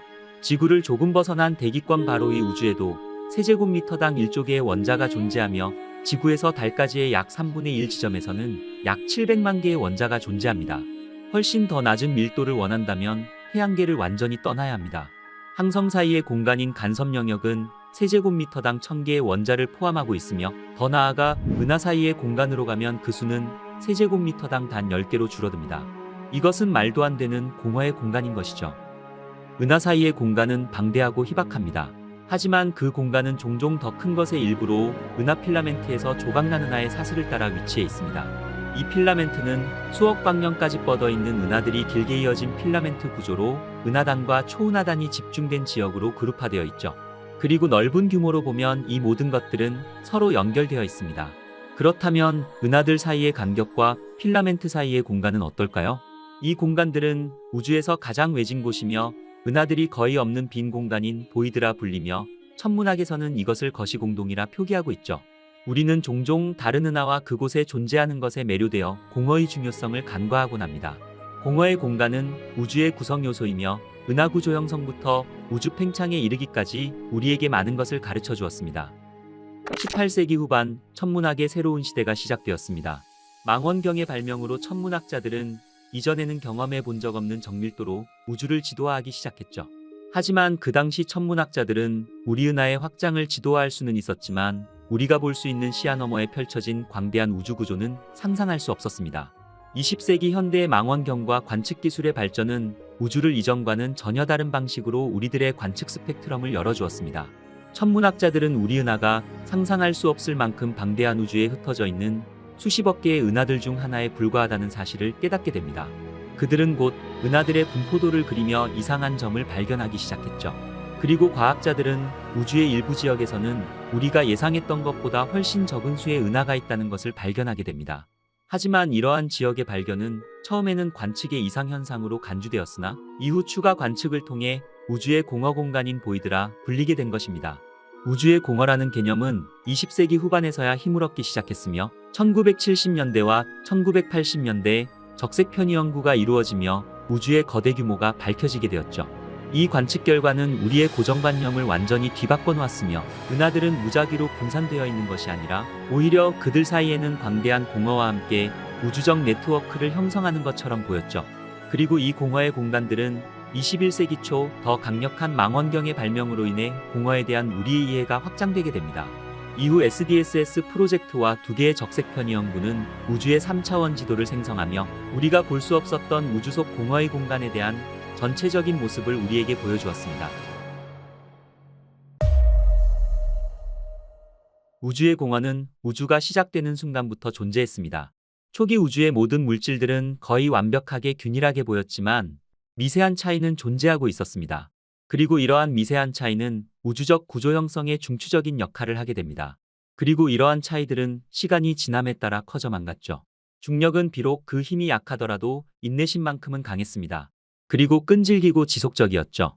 우주의 물질들은 조금 더 많은 물질이 있는 지역으로 그리고 약한 중력은 더 강한 중력으로 인해 더 많은 물질을 끌어당기며 주변을 비워가기 시작했습니다. 그리고 물질이 더 모일수록 중력은 더욱 강해졌으며 그 주변 공간 또한 더욱더 비워졌죠. 우주 초기 암흑물질은 수억 년에 걸쳐 거대하지만 희박한 필라멘트로 뭉치기 시작했습니다. 그 다음으로 원자보다 작은 아원자 입자인 바리온 물질이 그 경로를 따라 형성되었죠. 이 아원자 입자가 원자가 되고 원자가 가스 구름이 되어 구름은 별로 변하게 됩니다. 별들은 모여서 첫 번째 은하를 형성하게 되며 그 은하들은 집단을 이루며 그 집단은 모여 초은하단이 되었죠. 이것은 규모적으로 압도적이지만 그 모습은 섬세하고 연약해 마치 고은비단의 실처럼 보였습니다. 이 구조들은 이제 전체 우주에 걸쳐 거대한 거미줄과 비슷한 우주적 망을 형성하기 위해 서로를 연결합니다. 이 모든 과정 속에서 우주는 밀도가 낮은 지역은 비워지며 은하벽 사이에 거대한 공허만 남게 되는 것이죠. 이러한 이유로 은하벽 사이의 거대한 원시 공간은 실제로 비어있게 됩니다. 수억 광년에 걸쳐 일반 물질뿐만 아니라 암흑물질조차 없는 완전히 비어있는 상태가 되는 것이죠. 하지만 우리는 이러한 공허가 얼마나 커질 수 있는지에 대해서 지금으로서는 정확히 알지 못합니다. 반면 은하벽 내부에서 발생하는 공허는 중력적으로 결합된 은하들이 서로 끌어당겨지면서 형성되며 이 과정에서 주변 공간이 비워지게 되죠. 더 많은 은하가 합쳐질수록 그들의 전체적인 영향력은 강해지며 더 많은 은하를 끌어들이게 되는 것입니다. 그리고 이 과정은 스스로를 더욱 강화되게 만들며 이로 인해 더 밀집된 집단과 더욱 비어있는 공간이 형성되는 것입니다. 사실 이렇게 공허가 형성될 때 두 개의 공허가 상대적으로 가까이 형성되면 눈덩이 같은 효과가 발생해 과학자들조차 놀랄만한 결과를 만들어내게 됩니다. 그리고 이 광대한 규모에서 놀라운 구조가 나타납니다. 은하들은 무작위로 흩어져 있는 것이 아니라 자연에서 가장 큰 패턴을 형성하게 됩니다. 우리는 수천 개의 은하가 모여 있는 밀집된 클러스터와 이러한 클러스터를 연결하는 실처럼 긴 가느다란 줄기를 볼 수 있었죠. 그리고 이러한 줄기들은 함께 모여 넓고 거대한 벽을 형성합니다. 이 지역은 물질의 전형적인 우주의 평균 밀도를 포함하고 있으며 우리는 이 거대한 구조를 우주망이라고 부르고 있습니다. 그리고 이것은 마치 우리의 인체에 있는 세포들과 비슷하게 은하들로 구성되어 있지만 상상할 수 없는 수준으로 확장되어 있었습니다. 공허는 이제 우주의 부피의 약 80% 이상을 차지하지만 질량은 단 10분의 1도 되지 않습니다. 우주망의 별들과 은하들은 이러한 광대한 공허 지역의 가장자리를 강조했습니다. 이러한 우주공허는 우주를 지배하며 대부분이 비어 있었죠. 하지만 이 공허 안에서도 몇 개의 작고 어두운 외소 은하와 방사선 및 입자의 혼합들을 발견할 수 있지만 여전히 대부분은 거의 비어 있었습니다. 은하벽은 중력으로 결합된 구조와 필라멘트로 구성되어 있는 반면 공허는 구조 사이의 광대한 공간이며 우주의 기본적인 특성입니다. 공허는 은하벽 내부와 그 사이의 공간 모두에서 존재할 수 있으며 가장 작은 공허는 직경이 약 10메가파섹 정도이며 1메가파섹은 대략 320만 광년에 해당하므로 일반적인 공허는 보통 3천만 광년 이상인 것이죠. 더 큰 공허의 크기는 그 크기의 10배에 이를 수 있으며 직경이 3억 광년, 즉 100메가파섹에 달할 수 있습니다. 그리고 이것을 우리는 슈퍼공허라고 부르고 있죠. 천문학자들은 그보다 더 큰 공허가 존재할 수 있다고 믿고 있습니다. 은하벽 내부에서 형성된 공허는 우주의 저밀도 공간에서 형성된 공허보다 작습니다. 이러한 비어있는 공간은 훨씬 더 클 수 있으며 우리가 발견한 가장 큰 영역 중 일부는 직경이 10억 광년이 넘습니다. 우주에서 은하벽과 공허의 비율은 명확히는 정해져 있지 않지만 우주의 대부분은 거의 비어있는 저밀도 공간으로 구성되어 있다는 것입니다. 인류가 지금까지 확인된 가장 신비로운 공허 중 하나는 보이티스 보이드일 것입니다. 이 공허는 그 압도적인 크기 때문에 대공허라는 별명으로 불리우게 되었죠. 보이티스 공허는 천문학자 로버트 키르너와 그의 연구팀에 의해 발견되었으며 이 보이티스 보이드는 크기만 큰 것이 아니라 믿을 수 없을 만큼 비어 있었습니다. 일반적으로 1만 개의 은하가 있을 것으로 예상되는 우주 공간의 한 지역에서의 보이티스 공허는 단 60개의 은하만 발견되었습니다. 이것은 마치 거대한 우주 공간의 사막과도 같았죠. 하지만 이 거대한 공허의 존재는 우주론의 원칙에는 모순된 것이었습니다. 이 원칙에 따라 충분히 큰 규모로 본다면 우주의 모든 방향에서는 대략적으로 동일하게 보여야만 했죠. 하지만 보이티스 공허의 신비는 그 크기와 비어있음에만 국한되지 않았습니다. 예를 들어 이 공허에 존재하는 일부 은하들은 이상하게도 튜브 형태의 구조로 배열되어 있었으며 이 이상현상은 아직까지도 설명되지 않고 있죠. 과학자들은 이 튜브 형태의 은하 구조가 두 개의 더 작은 공허의 경계가 합쳐지면서 남은 것일 수 있다고 생각하고 있습니다. 마치 이 작은 공허들이 서로 성장하며 합쳐졌다는 것이었습니다. 그리고 이 공허들은 거의 완벽한 구형태로 보였으며 이 공허들이 합쳐질 때 비누방울 같은 효과가 생겼다고 추정하게 된 것입니다. 두 개의 큰 공허가 하나의 거대한 공허로 합쳐지며 각각의 가장자리에 있는 은하들이 이 새로운 거대 규모 공허 속에 갇히게 되었다는 것이었습니다. 그렇다면 이렇게 거대한 공허는 어떻게 형성되었을까요? 천문학자들은 비록 이러한 거대 공허에 대한 정확한 형성 과정에 대해서는 여전히 해결되지 않았지만 여러 가지 설득력 있는 이론을 제안하게 됩니다. 그 첫 번째는 암흑에너지입니다. 암흑에너지는 우주를 멀어지게 하며 그 팽창 속도를 가속시키는 미지의 힘입니다. 그리고 이 암흑에너지는 우주의 모든 곳을 확장시키며 공허 내부의 빈 공간 또한 함께 바깥쪽으로 밀려나며 그 크기 또한 증가하게 된다는 것이죠. 현재 우리가 우주에서 보는 가장 큰 공허의 존재는 우주의 에너지 밀도의 약 70%가 암흑에너지로 이루어져 있어야 함을 요구했습니다. 이것은 우주 마이크로파 배경 복사의 측정값과 비교했을 때 상대적으로 일관된 수치로 적어도 연구 관점에서는 좋은 신호였죠. 2000년대 초 우주 마이크로파 배경 복사에서 주변 지역에 비해 유난히 차가운 영역이 에리다누스 별자리 방향에서 발견되게 됩니다. 이 지역의 온도가 특별한 것은 아니지만 그 지역과 상대적으로 따뜻한 주변 고리 사이의 온도 차이가 이례적이었죠. 이 온도 차이는 약 70 마이크로켈빈으로 평균 온도 변화는 보통 20 마이크로켈빈 이하여야 했습니다. 하지만 어떤 곳에서는 그 온도가 무려 140 마이크로켈빈까지 차이나기도 한 것입니다. 이것은 2013년 플랑크 우주망 원경이 콜드스팟을 감지하면서 WMAP 탐색기의 오류 가능성을 배제함에 따라 천체 물리학의 큰 미스터리로 떠오르게 됩니다.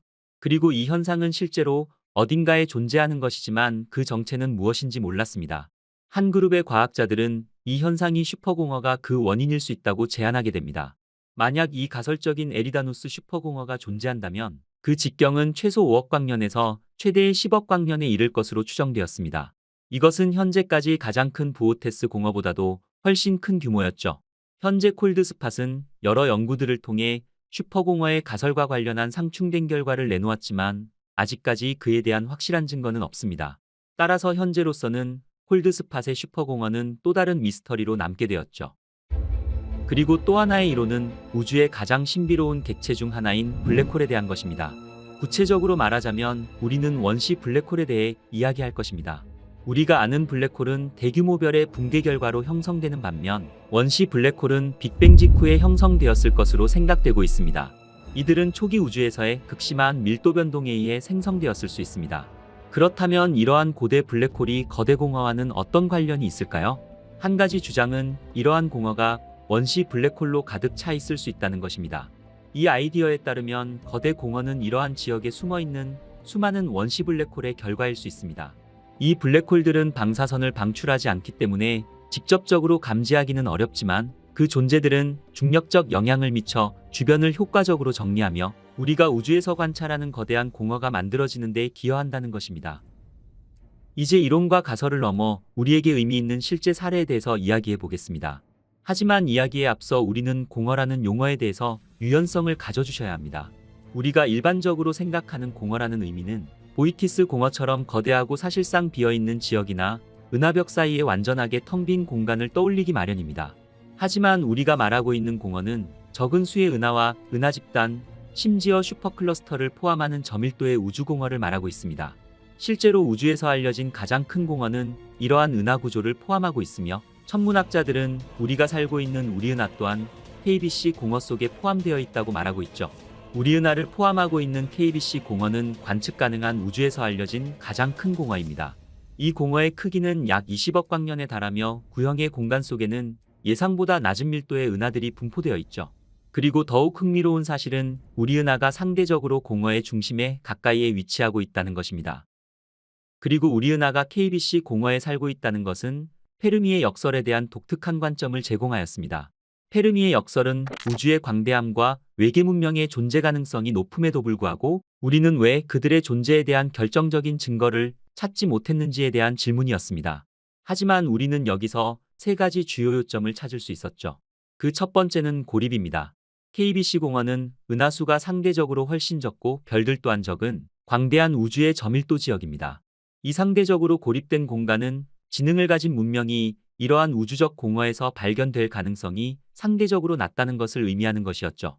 만약 생명체가 더 밀도 높은 지역에서 더 흔하다면 KBC 공허 속에서 우리의 위치는 다른 외계 문명으로부터 멀리 떨어져 있을 수 있으며 이것은 우리가 그들과 접촉하거나 외계 생명체가 우리의 존재 가능성의 징후를 감지할 가능성 또한 훨씬 낮아지게 되는 것을 의미하는 것입니다. 두 번째는 거리와 우주적 규모입니다. KBC와 같은 공허에서는 희박하게 분포되어 있는 은하들 간의 엄청난 거리로 인해 통신과 이동에 상당한 지연을 초래할 수 있습니다. 심지어 고도로 발전된 외계 문명이 근처에 존재한다고 할지라도 공허의 규모가 너무 커 그들의 신호가 우리에게 의미 있는 시간 내에 도달하지 못할 수 있다는 것이죠. 이것은 지능을 가진 외계 생명체들은 우주 공간에 풍부하게 존재할 수 있지만 관련된 거리로 인해 직접적인 상호작용이 불가능하다는 생각과 일치하는 것입니다. 세 번째는 회피일 수 있습니다. 고도로 발전된 외계 문명들은 어쩌면 우리와 같은 덜 발전된 사회와의 접촉을 피하기로 선택할 수 있습니다. 아니면 우리 은하가 속해 있는 KBC 공허와 같이 인구가 희박한 지역에 우리 은하가 위치해 있어 외계 문명들은 단순히 우리 존재 자체를 인식하지 못할 수도 있다는 것입니다.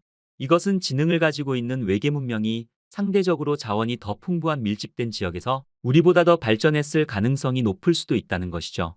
결과적으로 이러한 외계 문명들은 우리와 같은 생명체가 적은 지역을 탐험하는 것에는 관심이 없거나 우선시하지 않을 수 있다는 것입니다.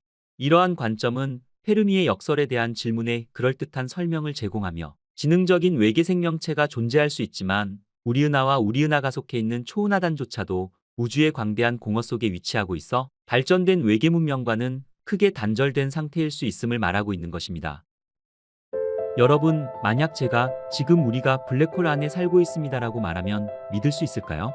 그뿐만 아니라 우리가 관측 가능한 우주의 모든 것들 또한 바로 그 블랙홀 안에 있다고 한다면 어떨까요? 최근 제임스 웹이 관측한 새로운 데이터에서는 실제로 이것이 진짜일 수도 있겠다는 증거들이 나와 논란이 되고 있습니다. 우리가 생각하는 우주가 사실은 우리가 아는 것과는 다를 수 있다는 것이죠. 바로 제임스 웹 우주망원경이 보내온 관측 결과가 우리가 알고 있는 우주에 대해서 한방제대로 도전장을 내민 것입니다. 만약 제임스 웹이 관측한 데이터가 사실로 드러난다면 그 파장은 상상 이상일 것입니다.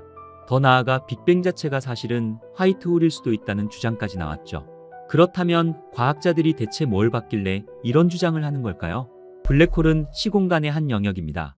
그곳에서는 중력이 너무 강력해서 빛조차도 그 영역을 벗어날 수 없죠. 시공간을 가로지르는 모든 경로가 다시 블랙홀 안으로 휘어져 버립니다. 보통 우리가 구멍이라 말하면 바닥에 뚫린 구멍을 떠올리잖아요. 그리고 그 구멍으로 들어가면 반대편으로 나올 수 있는 것을 구멍이라 하죠. 하지만 블랙홀은 3차원적인 구멍이라서 어떤 방향으로든 들어갈 수는 있지만 한번 들어가면 다시는 돌아올 수 없는 것을 블랙홀 사건의 지평선이라 부릅니다. 흥미롭게도 우리 우주도 일종의 지평선이 있습니다. 이곳은 우리가 볼 수 없는 우주 너머 정보가 도달할 수 없는 곳을 말합니다. 왜냐하면 우주의 나이가 아직 어리거나 그 지평선 너머에서 온 빛이 우리에게 도달할 만큼 충분한 시간이 흐르지 않았기 때문일 것입니다. 그리고 더욱 놀라운 사실은 이 블랙홀을 아인슈타인의 일반 상대성 이론에 적용하면 아주 흥미로운 결과가 나오게 됩니다. 그 결과는 바로 블랙홀의 반대편에서 완전히 다른 시공간이 열릴 수 있다는 것입니다. 이것은 마치 우리가 뒤를 돌아보면 우주의 전체 역사가 당신의 시간 기준에 맞춰 펼쳐진다는 것을 의미했죠. 그리고 우리가 온 우주는 사실상 끝나고 완전히 새로운 우주가 우리 앞에 열린다는 것입니다. 1970년대 스티븐 호킹 박사는 아주 놀라운 계산을 하게 됩니다. 블랙홀이 마치 하늘에 석탄이 타는 것처럼 빛을 내며 복사를 방출한다는 것입니다. 그래서 블랙홀은 아주 오랜 시간에 걸쳐 에너지를 잃고 질량을 잃어서 궁극적으로는 사라져버린다는 것이죠. 이 호킹 박사의 계산은 블랙홀을 이해하려는 데 있어 중요한 핵심 열쇠가 되었죠. 그렇다면 과학자들은 이런 의문을 가지게 됩니다. 블랙홀이 증발해 언젠가 사라져버린다면 대체 그 모든 것들은 어떻게 될까라는 질문으로 말이죠. 하지만 이 단순한 질문 하나가 무려 50년 동안 엄청난 양의 연구와 논문들을 만들어냈죠. 그리고 2020년 이 문제는 거의 해결되었습니다. 결론은 이렇습니다. 모든 정보는 다시 나온다. 그래서 원칙적으로 먼 미래의 블랙홀에 빨려 들어갔던 모든 정보들이 재구성될 수 있다는 것입니다. 여러분들도 알다시피 별이 붕괴해 블랙홀이 되는 과정이나 빅뱅으로 인해 우주가 팽창하는 현상은 모두 아인슈타인의 일반 상대성 이론의 해답 중 하나입니다. 이 해답들에서는 시공간의 곡률과 밀도가 무한대에 가까워지는 특성을 보였죠. 바로 이 유사성 때문에 일부 과학자들은 이런 질문을 던지게 됩니다. 혹시 이 두 가지가 말 그대로 동전이양면은 아닐까라고 말입니다. 그 첫 번째 유사점이 특이점에 있습니다. 우주 초기 모든 것이 무한히 밀도 높은 한 점에 뭉쳐져 있었습니다. 이게 바로 빅뱅이 시작된 시공간의 특이점이죠. 반면 블랙홀은 빅뱅과 유사한 밀도 높은 특이점을 가지고 있습니다. 그리고 두 번째 유사점은 바로 사건의 지평선입니다. 블랙홀의 사건의 지평선과 관측 가능한 우주의 입자 지평선 또한 놀랍도록 유사한 점을 보이고 있다는 것입니다. 블랙홀의 사건의 지평선은 절대 돌아올 수 없는 지점을 나타내며 뭔가가 이 지평선을 넘어서면 영원히 빠져나올 수 없다는 것이죠. 인류가 관측 가능한 우주의 입자 지평선 또한 빅뱅 이후 지구의 빛이 도달할 수 있는 가장 먼 거리를 나타냅니다. 입자 지평선 바깥에 있는 것은 그 어떤 것도 우리 안으로 들어올 수 없다는 것입니다. 블랙홀과 빅뱅은 참 묘하게 닮아 있습니다. 인류의 과학기술이 발전함에 따라 이런 유사점들은 계속해서 발견되고 있으며 이쯤 되니 일부 과학자들 또한 고개가 갸우뚱하게 된 것입니다. 그리고 더욱 놀라운 사실은 블랙홀의 사건의 지평선을 계산하는 공식에 우리가 관측 가능한 우주에 포함된 질량값을 대입해보면 놀랍게도 현재의 우리 우주에서 관측되는 우주적 지평선과 정확히 일치한다는 것입니다. 이것은 엄청난 결과였으며 이로 인해 수많은 이론들이 탄생했죠. 바로 여기서 블랙홀 우주론이 등장하게 됩니다. 이 모델이 주장하는 것은 우리 우주가 더 거대한 부모 우주 속에 있는 블랙홀의 사건의 지평선 안에 존재할 수 있다는 놀라운 이론이었죠. 그리고 더욱 대단한 생각은 이 관점에서 본다면 빅뱅은 한 번의 사건으로 끝난 게 아닐 수도 있다는 것입니다. 대신 중력 붕괴 후 다시 튀어오르는 바운스 과정이었을 수 있다는 것이죠. 아주 극한의 양자역학과 상대론적 효과로 물질이 붕괴했다가 다시 튀어오르면서 새로이 팽창하는 시공간 영역을 형성했을 거라는 것입니다. 하지만 이런 유사점들은 벌써 50여 년 전부터 과학자들 사이에서 논의되어 왔으며 어쩌면 빅뱅이 본질적으로 다른 우주의 블랙홀 내부에서 일어난 화이트홀의 폭발일지도 모른다는 것입니다. 화이트홀은 기본적으로 블랙홀과는 정반대의 개념입니다. 이 이론은 블랙홀 우주론이라고 부르는데 기본적으로 우리 우주에서 보는 모든 것, 즉 여러분과 나, 우리 은하와 태양 그리고 지구의 모든 것들이 이 거대한 블랙홀 안에 포함되어 있다는 것이죠. 우리가 볼 수 있는 입자 지평선이 말 그대로 블랙홀의 사건의 지평선일 수 있다는 것입니다. 그렇다면 제임스 웹 우주망원경은 무엇을 봤을까요? 이것을 이해하려면 먼저 우주론의 원리를 이해해야 합니다. 이 원리를 간단히 말하자면 충분히 멀리서 우주를 본다면 그 어떠한 방향에서 보더라도 우주가 똑같이 보여야 한다는 것입니다. 바로 우리 우주는 균질성을 띄어야 한다는 것이죠. 즉 우주의 두 공간을 무작위로 선택했을 때 각각의 박스에 비슷한 수의 은하가 들어있어야만 한다는 것입니다. 또한 등방성도 띄어야 합니다. 우리가 하늘의 어느 방향을 보든 거의 같은 것을 봐야 한다는 것입니다. 은하와 별, 성운 등 이런 것들 말입니다. 바로 큰 공백이나 모순이 없어야 한다는 것이죠. 그리고 이 원리는 우리가 알고 있는 모든 우주론의 근간이며 과거 우리가 수행했던 모든 실험 또한 이 원리에 동의하고 있죠. 그런데 최근 제임스 웹 우주망원경에서 나온 이번 발견만은 예외일 수 있다는 것입니다. 여기서부터 이야기는 더욱 흥미로워집니다. 제임스 웹은 우리가 초기 우주를 바라보는 생각을 완전히 바꿔놓고 있습니다. 제임스 웹 우주망원경은 먼 과거를 들여다보도록 설계된 망원경이다 보니 빅뱅 직후 은하들의 아주 어린 시절을 직접 볼 수 있게 해주었죠. 이번 연구를 이끈 캔자스 주립대 리오 샤미르 박사팀은 제임스 웹이 포착한 은하들을 정밀하게 분석하게 됩니다. 이 은하들은 빅뱅 이후 대략 3억 년쯤 되었을 때 형성된 것들인데 지금까지 관측된 우주 구조 중에서는 가장 초기에 속하는 것들이죠. 여기서부터 중요한 부분이 나오게 됩니다. 최근 새로 발표된 논문에서는 수십억 광년 떨어진 263개의 나선 은하 중에서 어떤 방향으로 회전하는지를 분석했죠. 만약 우리가 알고 있는 우주론의 원리가 옳다면 시계 방향으로 도는 은하와 반시계 방향으로 도는 은하가 각각 절반씩 존재해야만 했습니다. 하지만 제임스 웹이 관측한 데이터는 달랐죠. 은하의 3분의 2가 시계 방향으로 회전하고 있었으며 고작 3분의 1만이 시계 반대 방향으로 회전하고 있었던 것이죠. 그리고 더욱 논란이 되고 있는 것은 논문의 저자가 쓴 기록이었습니다. 논문의 저자는 블랙홀은 회전하기 때문에 블랙홀 안에 자리 잡은 우주 역시 회전할 것으로 예상된다라고 말했죠. 이 말은 은하의 3분의 2가 시계 방향으로 회전하는 것처럼 보이는 이유가 우리 역시 그 같은 방향으로 회전하는 블랙홀 안에 존재할 수 있기 때문일 것이다라고 발표한 것입니다. 이 같은 불균형이 별거 아닌 것처럼 들릴 수도 있겠지만 통계적으로 봤을 때 이것은 결코 무시할 수 없는 편차라는 것입니다. 우주가 등방적이라면 광범위한 영역에서 은하들의 회전 방향 또한 무작위로 균형을 이뤄야만 했으니까 말이죠. 물론 이런 식의 힌트가 이번이 처음 나타난 것은 아닙니다. 과거 허블 우주망원경으로 진행했던 조사에서도 이와 비슷한 방향 편향이 시사되긴 했었죠. 하지만 그때는 표본수도 작았고 결과도 그렇게 확실하지는 않았습니다. 하지만 제임스 웹 우주망원경의 향상된 기술 덕분에 이제 우리는 이런 패턴들을 단순한 우연이나 관측상의 오류라고 치부하기에는 무시할 수 없는 수준까지 올라왔다는 것이죠. 우리 일상 속에서 뭔가 회전하는 걸 보면 상식적으로 그걸 움직이게 하는 다른 힘이 있다고 생각합니다. 그런데 우주를 보면 모든 것이 회전하고 있죠. 그렇다면 대체 우주에는 무슨 힘이 있어서 이걸 가능하게 할까요?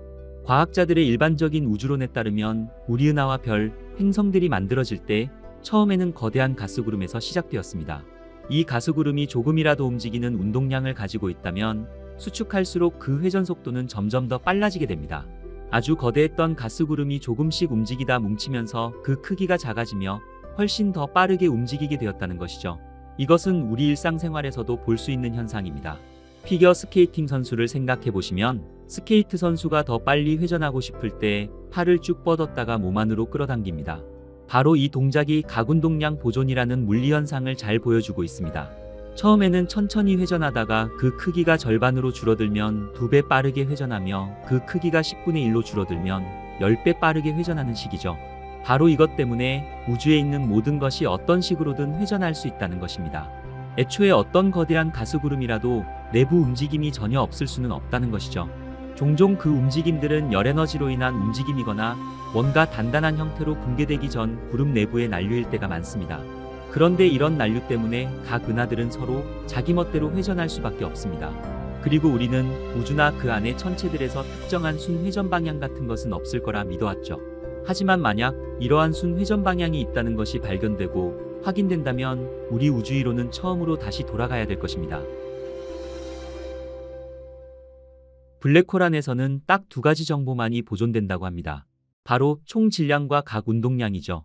블랙홀 안으로 빨려 들어간 운동량은 블랙홀 자체 내에서도 계속 보존된다는 것입니다. 그렇다면 우리 우주 전체에 순 각 운동량이 존재한다면 대체 운동량은 어디에서 온 걸까요? 모든 방향으로 폭발하는 빅뱅에서는 균일하게 퍼져야 할 것인데 이렇게 순 각 운동량이 생긴다는 것이 쉽게 설명이 안 된다는 것입니다.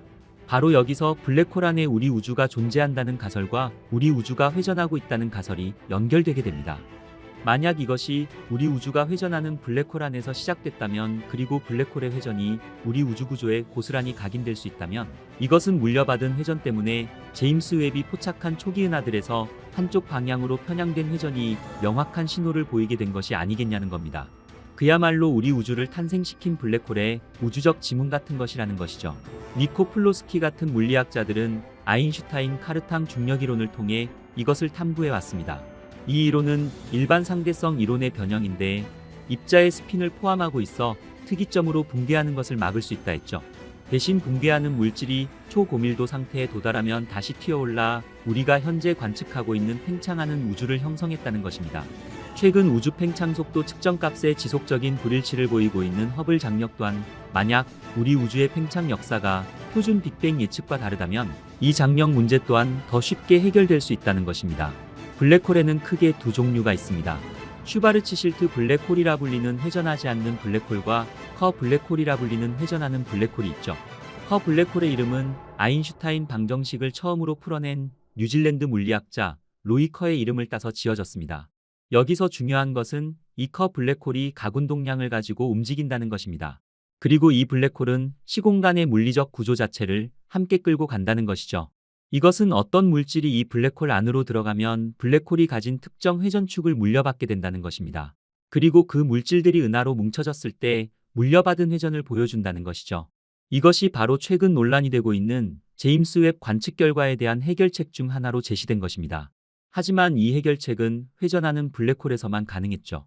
여기서 아주 특별한 것이 하나 더 나오게 됩니다. 우리가 처음 이야기했던 특이점 기억하시죠? 모든 블랙홀의 중심에 있는 무한히 밀도 높은 그 한 점 말입니다. 그런데 블랙홀이 회전하면 그 단일점은 더 이상 점이 아니게 됩니다. 그 대신 고리 형태를 띠게 된다는 것입니다. 바로 이 고리 때문에 화이트홀 가설이 열리게 됩니다. 화이트홀은 기본적으로 시간을 거꾸로 돌린 블랙홀입니다. 화이트홀은 블랙홀과 반대로 아무것도 화이트홀 안으로 들어갈 수 없지만 모든 것이 밖으로 튀어나온다는 것입니다.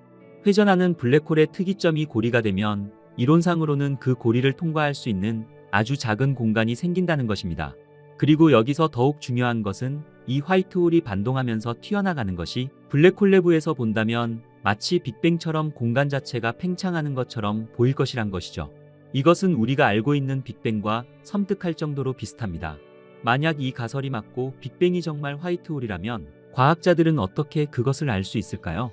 그 대답은 더 많은 불일치에서 찾을 수 있을 것입니다. 제임스 웹이 발견한 은하들의 회전처럼 말이죠. 그리고 또 하나의 증거는 제임스 웹이 관측한 불가능한 은하들일 것입니다. 이 사건은 아주 이른 시기에 예상보다 훨씬 더 성숙하고 거대한 은하들이 발견되면서 물리학자들을 당황시켰던 바로 그 관측 말입니다. 이런 은하들이야말로 바운스 이전 단계에서 어떤 구조나 물질을 물려받아 은하 형성이 가속화되었다면 충분히 설명이 가능해진다는 것입니다. 이 이론은 아직 가설 단계이긴 하지만 이론적으로 여러 가지 우주의 이상현상들을 통합적으로 설명해 줄 수 있다는 것이죠. 은하가 회전하는 스핀 편향과 오래된 은하들의 존재 그리고 거시적 규모의 우주적 정렬까지 이 모든 것들을 하나의 일관된 틀 안에 엮어주는 셈인 것입니다. 그렇다면 이 발견이 왜 이렇게 중요할까요? 만약 우리 우주가 진짜로 블랙홀의 내부에 존재한다면 이것은 빅뱅부터 우주의 종말까지 우리가 지금까지 알고 있던 모든 것에 대한 생각을 송두리째 바꿔놓게 될 것입니다. 빅뱅이 절대적인 시작이 아니라 단지 하나의 전환점, 즉 어떤 우주의 붕괴에서 우리 우주의 탄생으로 이어지는 빅바운스였다는 의미가 되는 것입니다. 또한 블랙홀이 물리학이 작동하지 않는 특이점이 아니라 새로운 우주로 통하는 일종의 관문일 수도 있다고 정의될 수도 있겠죠. 저는 이 내용들을 조사하면서 그저 생각만 해도 소름 돋았습니다. 하지만 과학계에서는 아직까지 회의적인 반응을 보이고 있는 것도 사실입니다. 과거에도 비슷한 은하들의 회전 관측 시도가 있었습니다. 그리고 비대칭적인 결과가 나올 때마다 관측 방식에 대한 미묘한 편향 때문인 것으로 밝혀지곤 했죠. 예를 들어 지구의 자체 움직임이 결과에 영향을 줄 수도 있다는 것입니다. 게다가 더 회의적인 시각은 이 연구가 우리 우주에 존재하는 수조 개의 은하 중에서 겨우 300여 개 정도의 은하만을 대상으로 했다는 것입니다. 제임스 웹이 이번에 관측한 실제 영역은 팔을 뻗었을 때 엄지손가락 크기 정도밖에 안 되었으니까 말이죠. 그러니 우주 전체의 은하 회전에 대한 큰 그림을 얻으려면 나머지 하늘 전체를 조사해 더 많은 데이터가 필요하다는 것입니다. 하지만 이 이론은 분명 천문학과 물리학을 사랑하시는 분들에게는 꽤 흥미롭게 다가왔을 것입니다. 왜냐하면 이 아이디어는 단순한 공상과학 소설이 아니라 탄탄한 물리학을 근거로 한 실제 가능성을 가지고 있기 때문에 더욱 그럴 것입니다. 그렇다면 지금 우리가 지구에서 우주를 바라볼 때 어떤 의미를 가져야 될까요? 우리 시야 아주 먼 곳에도 지평선이 존재하며 그 너머에 뭔가 있다는 걸 알고 있지만 우리는 결코 그곳을 볼 수 없습니다. 인류가 아무리 빠른 탐사선을 개발한다 해도 그곳에 도달할 수 없다는 것 또한 우리는 이미 알고 있죠. 이것은 우리가 블랙홀 내부에서 경험할 수 있는 것과 놀랍도록 비슷합니다. 그리고 이것은 수학적으로도 계산 가능했죠. 그렇다면 우리 우주가 과연 블랙홀 안에 있을 수 있을까요? 물론 아직까지는 그 증거가 결정적이지 않지만 제임스 웹의 발견들은 충분히 탐구할 만한 가치가 있다는 것을 보여주었을 것입니다. 우리 우주는 137억 년 전 작지만 엄청나게 뜨거운 특이점이 빅뱅과 함께 폭발하며 시작됐습니다. 하지만 일부 과학자들은 그때 탄생한 것이 우리 우주뿐만이 아닐 수도 있다 말합니다. 물리학에서 시공간은 하나의 4차원의 연속체로 합쳐지는데 만약 이 시공간이 우리가 관측할 수 있는 한계를 훨씬 넘어서까지 뻗어 있다면 셀 수 없이 많이 분리된 우주들을 품고 있을 가능성이 있다는 것입니다. 그리고 어떤 시점에서는 현실들이 서로 반복될 수 있다는 것이죠. 이것은 우리 현실이 저 밖에 존재하는 아주 작은 우주의 일부분일 뿐일 수 있으며 여러분들과 똑같은 누군가와 함께 평행우주에서 살고 있을지도 모릅니다. 잠시 한 발 물러서서 한 가지 이해하고 가실 게 있습니다. 제임스 웹 우주망 원경이 임무를 시작한 이후 아주 오래된 별들을 포착하는 것부터 지금까지 본 적 없는 가장 멀리 떨어진 은하들을 촬영하는 것에 이르기까지 이 은하들은 빅뱅 이후 겨우 300에서 400만 년 만에 존재했던 것들입니다. 하지만 여기에는 반전이 있습니다. 제임스 웹이 얼마나 먼 과거까지 볼 수 있는지는 우주적인 속도 제한이라는 게 있다는 것입니다. 과학자들의 표준 우주론 모델에 따르면 암흑시대라는 시기가 존재하며 이 시기에는 별들이 하나도 형성되지 않아 그 시기 우주는 새까만 어둠뿐이어야 했습니다. 그리고 이론에 따르면 제임스 웹은 그 시대를 넘어 볼 수 없어야 했죠. 하지만 제임스 웹이 사고를 친 것입니다. 제임스 웹의 획기적인 발견은 우리가 믿고 있는 우주의 크기까지도 완전히 빗나갔을 수 있다는 것을 말하고 있었죠. 제임스 웹은 고대 은하들의 집합체를 보여주었으며 이 중 상당수는 너무 멀리 떨어져 있었습니다. 심지어 이 은하들 중 일부는 우주의 나이보다도 더 오래되었을 수 있다는 것이죠. 이것은 빅뱅 이론으로는 설명되지 않는 존재해서는 안 될 것을 포착한 것입니다. 하지만 과학자들은 여전히 신중을 기해야 한다 말합니다. 제임스 웹 우주망 원경이 나오기 전 가장 멀리 떨어진 은하 기록은 허블이 발견했던 GNG-1이었는데 이것은 빅뱅 이후 4억 년밖에 되지 않은 시점의 것이었습니다. 하지만 제임스 웹의 발견으로 그 기록을 완전히 갈아치워 버리게 됩니다. 그 중에서도 GSG-13이라고 불리는 은하는 빅뱅 이후 고작 3억 2,500만 년 만에 존재했던 것으로 추정되었으며 이제까지 발견된 가장 오래된 은하로 등극했죠. 자, 이제부터 더욱 재미있어집니다. 과학자들의 표준 우주 모델에 따르면 초기 우주는 혼돈스러운 원시적인 은하들로 가득해야 했습니다. 작고 뒤죽박죽 섞여 있었으며 그 구조 또한 없었어야 했죠. 하지만 제임스 웹이 포착한 고대 은하들 중 일부에는 놀랍도록 정돈된 거대한 은하들이었다는 것입니다. 그리고 이 은하들은 우리 은하와 같은 복잡한 구조를 가지고 있었습니다. 예를 들어 시어스-211 은하를 보시죠. 이 은하는 빅뱅 이후 겨우 수억 년 만에 발견된 은하인데 이 은하는 이미 우리 은하만큼 거대하다는 것입니다. 이 발견은 우리의 표준 우주 모델에 아주 심각한 문제를 제기했으며 우리 은하와 같은 막대 나선 은하들은 우주 나이가 중간쯤 될 때까지 형성되지 않았어야 했습니다. 하지만 제임스 웹이 발견한 이 은하의 중심에는 빽빽하게 모인 별들로 형성된 막대 은하의 성숙함을 보여주고 있었습니다. 이 결과를 마주하며 이것은 마치 아기들이 있어야 될 요람에 다 큰 어른을 발견한 것과 같았습니다. 하지만 이 발견은 단순한 우연이 아닙니다. 우리가 은하 형성에 있어 아주 중요한 무언가를 놓치고 있거나 아니면 초기 우주가 어떻게 펼쳐졌는지에 대해 완전히 잘못 알고 있을 수도 있다는 증거일 수도 있다는 것입니다. 그리고 어쩌면 우리가 우주 진화에 있어 전체적인 시간표를 다시 생각해야 할지도 모른다는 것을 뜻했죠. 그렇다면 만약 우리가 우주를 이해함에 있어 다른 접근 방식을 취한다면 어떨까요? 기원전 5세기 고대 그리스인들은 모든 물질은 보이지 않는 입자들로 구성되어 있을 거라 생각했습니다. 그리고 그것을 나눌 수 없다는 뜻을 가진 아토모스라 불렀으며 지금 우리는 원자라고 알고 있죠. 이후 몇 세기 동안 크리시포스와 같은 철학자들은 원자들이 충돌해 무한한 수의 다중우주가 생성되며 이 우주들은 결국 영원한 순환 속에서 소멸했다가 다시 생성된다고 주장하게 됩니다. 무한한 세계라는 개념은 아주 오래된 생각입니다. 하지만 여러 우주 개념이 진정으로 성숙에 이른 것은 현대의 물리학 시대에 와서였죠. 우리 우주는 약 138억 년 전 쾅하고 생겨난 팽창 우주입니다. 하지만 저는 이게 좀 이상했습니다. 좀 더 정확히 말하자면 빅뱅 이전에 무엇이 있었을까라는 생각이 떠나질 않았죠. 여러분들도 아마 그럴 것입니다. 80년대 앨런 구스 박사와 그의 동료들은 인플레이션 이론을 제시하게 됩니다. 이것은 양자물리학과 입자물리학의 아이디어가 결합된 이론으로 빅뱅 직전 빛보다 빠른 속도의 인플레이션 기간이 있었다는 것입니다. 이 이론에서는 초기 순간 빅뱅 후 채 1밀리초도 안 되는 시간 동안 우주는 양성자 크기의 10억 분의 1에서 오렌지 크기로 커져 그 이후 빅뱅 팽창으로 이어졌다는 것입니다. 이 인플레이션 이론은 우주의 일관성의 미스터리에 대한 답을 제시했죠. 우리 우주는 놀랍도록 균일합니다. 가까이서 보면 은하가 여기저기 널려 있지만 정말 멀리서 본다면 패턴을 알아차릴 수 있다는 것입니다. 더 정확하게 말하자면 패턴의 부재, 패턴이 없다는 것입니다. 모든 공간은 기본적으로 모두 똑같아 보입니다. 우주에 흩어져 있는 수많은 별들이 마치 해변의 모래알처럼 아주 고르게 분포되어 있다는 것입니다. 무작위로 선택된 우주의 두 지점에서 배경 복사 강도를 측정해보면 최대 0.001%의 오차 범위 내에 거의 정확하게 동일하게 나옵니다. 과학자들은 만약 빅뱅이 아무런 사전 팽창 기간 없이 그냥 일어난 사건이라면 이런 균일성은 불가능했을 거라는 것이죠. 그 당시 인플레이션 이론은 천체 물리학에 존재하는 수많은 딜레마들을 깔끔하게 해결해 주었으며 이후 정식 빅뱅 이론에 편입되게 되었죠. 하지만 이 인플레이션 이론은 아이러니하게도 다중우주의 존재를 증명하는 결과를 내놓게 됩니다.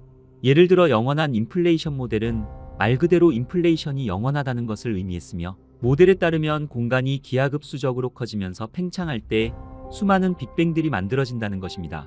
그리고 그 빅뱅 하나하나가 완전히 새로운 우주로 이어진다는 것이죠. 결과적으로 우리 우주 또한 부모 우주의 영원한 인플레이션 속에 있는 수많은 거품 우주 중 하나라는 것입니다. 만약 우리 우주가 인플레이션이었다면 수많은 다른 우주들 역시 그럴 수 있다는 생각은 어떻게 보면 아주 합리적인 추론일 것입니다. 일부 과학자들은 정말로 인플레이션이 영원하다면 무한한 수의 주머니 우주가 존재해야만 한다는 것입니다. 하지만 이것은 해답보다 더 많은 질문들을 만들어냈죠. 만약 우주가 무한하다면 왜 하필 우리는 이 우주에 있는 걸까? 그리고 왜 우리가 지구라는 행성에 살고 있는 걸까라는 거대한 질문들로 말입니다. 과학자들은 이 질문에 대해 꽤 확실한 답을 가지고 있습니다. 바로 생명체 거주 가능 영역이라 불리는 골디락스 존이라는 곳이죠. 골디락스 존은 행성이 액체 상태의 물이 존재할 수 있는 완벽한 궤도 범위를 말합니다. 하지만 생물학적 생명체가 싹틀 만한 행성이 되려면 불가능할 정도로 운이 좋은 위치 이외에도 다른 속성들도 필요하죠. 예를 들어 치명적인 우주 방사선으로부터 생명체를 보호할 자기장이나 대기 중에 적절한 질소가 풍부하게 있어야 하며 그리고 행성의 질량 또한 특정 범위 안에 들어와야 합니다. 그래야 세포 분열이 중력의 영향을 받지 않거나 이리저리 부딪히지 않고 그냥 떠다니도록 말입니다. 간단히 말하자면 행성들이 매번 에이스를 받지 않는 한 생명체를 지원할 수 없다는 것입니다. 다행히도 우리가 살고 있는 지구라는 행성은 말도 안 되게 몇 날 며칠 동안 에이스만 받았다는 것이죠. 어떻게 생각해보면 우리가 환경에 맞춰 설계된 것이 아니라 환경이 우리를 설계했을 수도 있다는 것입니다. 우리가 운이 좋았던 것이 아니라 단지 우리 행성이 생명체를 지탱하는 데 있어 필요한 그곳에 존재하게 된 결과물일 뿐이라는 것이죠. 결론적으로 다중우주의 경우에도 이와 마찬가지입니다. 각 우주는 자체적인 물리법칙을 가질 것이며 따라서 우리 우주와는 전혀 다른 모습과 방식으로 작동할 수 있겠죠. 즉, 적절한 물리법칙과 이상적인 온도와 농도 그리고 생명이 싹틀 수 있도록 완벽한 형태를 갖춘 행성에서 말입니다. 우리는 그 비율이 얼만지는 잘 모르지만 우리 같은 우주 하나당 수십억 개의 죽은 우주가 있을 수도 있다는 것이죠. 만약 우리 우주가 유일한 우주라면 138억 년 전 첫 시도 만에 이상적인 조건을 갖추고 딱 하고 생겨났다는 것은 징그러울 정도로 편리한 생각일 것입니다. 만약 우리 우주의 중력이 단 1%라도 달랐다면 우리가 아는 생명체는 우리 우주에 존재할 수 없을 수도 있습니다. 공룡을 멸종시킨 혜성을 생각해 보시면 알 수 있습니다. 그 혜성은 아주 먼 곳에서 왔죠. 아주 먼 태양계의 시작점에서 만약 혜성 궤도가 몇 미터만 변경되었다면 경로를 이탈해서 지구와 충돌하지 않았을 것이며 수백만 년 전 그 작은 변화가 우리 행성의 역사를 바꿨을지 모릅니다. 수소에서 헬륨으로의 핵융합과 차원의 수에 이르기까지 수많은 다른 매개 변수들도 마찬가지라는 것입니다. 바로 이 모든 매개 변수들이 딱 알맞아야만 했다는 것이죠.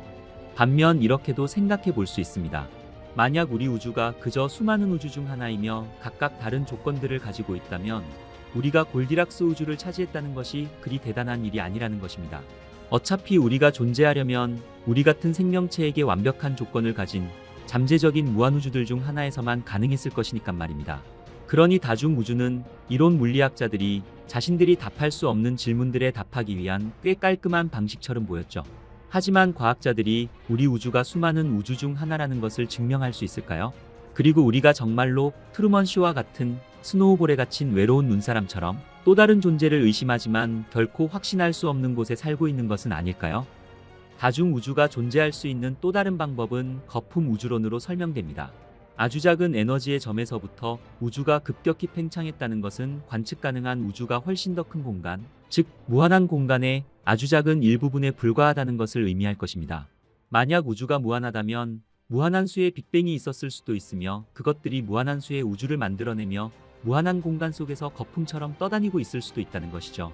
어쩌면 다른 우주들 또한 이 무한한 공간 속 곳곳에서 항상 생성되고 파괴되기를 반복하고 있을지도 모른다는 것입니다. 그렇다면 우리 우주가 존재하고 있는 스노우볼이 파괴되거나 최소한 그에 상응하는 강력한 충격을 받아야만 또 다른 영역을 확인할 수 있을지도 모르죠. 하지만 말입니다. 우리가 뭔가 이상한 것을 이미 우연히 발견했다면 어떨까요? 이 발견은 2000년대 초반 막발사된 윌킨슨 마이크로파 비등방성 탐사선이 열심히 탐사를 하고 있을 때였습니다. 근데 그 데이터에서 뭔가 이상한 점이 드러났죠. 에리다노스자리 방향에 있는 엄청나게 넓은 공간을 발견한 것입니다. 게다가 이곳은 비정상적으로 차갑다라는 것입니다. 우주의 마이크로파 배경 복사의 평균 온도는 약 2.7켈빈입니다. 하지만 이곳은 무려 0.00007켈빈이나 더 차가웠죠. 겨우 그 정도 가지고 뭘 그러냐고 말하실지 모르겠지만 앞에서 말씀드렸다시피 우리 우주는 놀랍도록 균일하다는 것이죠. 이곳은 어마어마하게 넓었습니다. 그리고 그 지름이 18억 광년에 달했으며 과학자들은 이곳을 콜드스팟이라 불렀죠. 이 발견 당시 일부 과학자들은 수많은 가설들을 내놓았으며 그중 하나가 바로 또 다른 거품 우주가 우리 우주와 충돌했다는 것입니다. 이때 충돌 지점에서 물질들이 밀려나며 우리 우주의 흔적을 남겼고 그 흔적이 바로 우주멍이라 할 수 있는 콜드스팟이라는 것입니다. 그리고 이것은 평행우주에 대한 또 다른 이론으로 이어졌죠. 우리의 현실이 무한히 많은 복사본으로 존재하지만 그것들이 우주의 먼 곳에 존재하거나 무한히 떠다니는 거품 속에 존재하는 것이 아니라 평행우주에 함께 존재할 수도 있다는 것입니다. 바로 여기 지금 우리 주변에 함께 존재할 수 있다는 것이죠.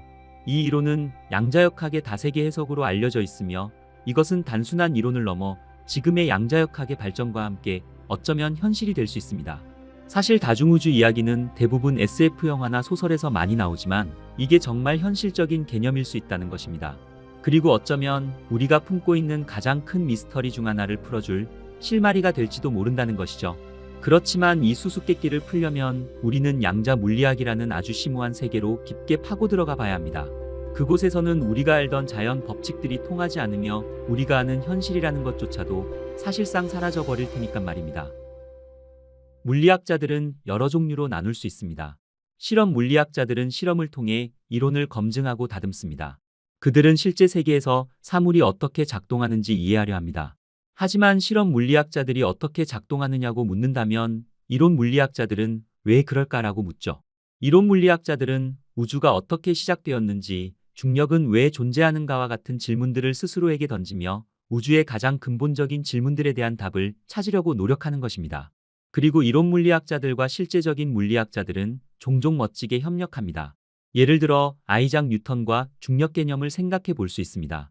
물체들은 지구로 떨어지며 작은 물체들은 큰 물체에 끌리죠. 이것이 실제적인 실험 물리학의 일부분입니다. 하지만 아인슈타인과 같은 이론 물리학자들은 중력이 시간의 속도에 영향을 미치며 물체의 질량과 크기가 주변 시공간을 휘게 함으로써 중력에 영향을 준다고 말합니다. 비록 뉴턴 물리학과 상대성 이론이 개념적으로는 다르지만 서로 상충되지는 않으며 오히려 상대성 이론은 뉴턴 물리학의 확장이라고 볼 수 있죠. 하지만 상대성 이론은 행성이나 은하 규모와 같은 거대한 스케일에서의 물리학입니다. 그렇다면 우리가 크게 가는 대신 작게 간다면 어떨까요? 뉴턴 물리학은 작은 규모로 갈 때까지는 꽤 잘 들어맞지만 더 작은 규모로 간다면 완전히 무너져 버립니다. 19세기 초 영국 화학자 존 돌턴은 원자이론을 개척한 것으로 잘 알려져 있습니다. 그는 우리 주변 모든 것들이 원자라는 아주 작은 물질 조각들로 구성되어 있다 말하며 그는 이 모든 것들이 근본적인 구성 요소라서 더 이상 나눌 수 없다 주장했죠. 하지만 사실은 나눌 수 있었습니다. 1906년 노벨 물리학상을 수상한 톰슨 박사는 원자보다 훨씬 가벼운 음전하를 띤 입자의 존재를 추론하며 이것들을 밀입자, 이후 전자라 불렀죠. 과학자들은 이 입자들이 원자핵을 구성하며 전자들은 지구가 태양 주위를 돌듯 핵 주위를 공전할 것이라 결론 내렸죠. 하지만 원자에서는 그런 일이 일어나지 않습니다. 뉴턴의 법칙은 궤도가 결국 붕괴할 것이라 예측했지만 원자 규모에서는 자연 법칙이 더 이상 통하지 않는다는 것입니다. 뉴턴 물리학에 따르면 핵 주위를 도는 전자들은 결국 핵 안으로 빨려 들어가야 하지만 전자의 궤도는 붕괴하지 않는다는 것입니다. 그렇다면 무엇이 그들을 잡아주고 있는 걸까요? 우리는 양자 물리학을 더 깊이 팔수록 점점 더 미스터리로 빠져들어갔습니다. 그리고 이런 미스터리 중 하나가 바로 관찰자 문제, 그 유명한 슈레딩거의 고양이 사고 실험이 나오게 된 배경이 되었죠. 슈레딩거는 이런 붕괴 해석을 좋아하지 않았으며 자신의 고양이를 이용해 이게 얼마나 이상한 일인지를 보여주려 했습니다. 상자 안의 고양이는 말 그대로 동시에 죽어 있으면서도 동시에 살아있는 상태가 됩니다. 그러던 중 1957년 휴 에버렛이라는 젊은 대학원생이 이 논쟁에 뛰어들어 기존 이론들을 뒤흔들어 놓았죠. 이 새로운 접근 방식은 양자역학의 다세계 해석으로 알려져 있으며 고양이가 진짜로 살아있는 동시에 죽어있는 상태일 수 있는 방법을 찾아낸 것입니다. 만약 파동함수가 실제로 절대 붕괴하지 않는다면 이 모든 가능한 결과들이 각자 자신만의 독특한 우주에서 현실이 될 수 있습니다. 관찰자의 여러 버전들이 나타나지만 그들은 서로 소통할 수 없습니다. 에버렛의 이 같은 견해는 전체 우주를 하나의 단일한 우주의 파동함수로 기술했죠. 그 당시 그는 이 혁명적인 이론을 보어에게 가져갔지만 너무 과장된 이론이라 무시당하게 됩니다.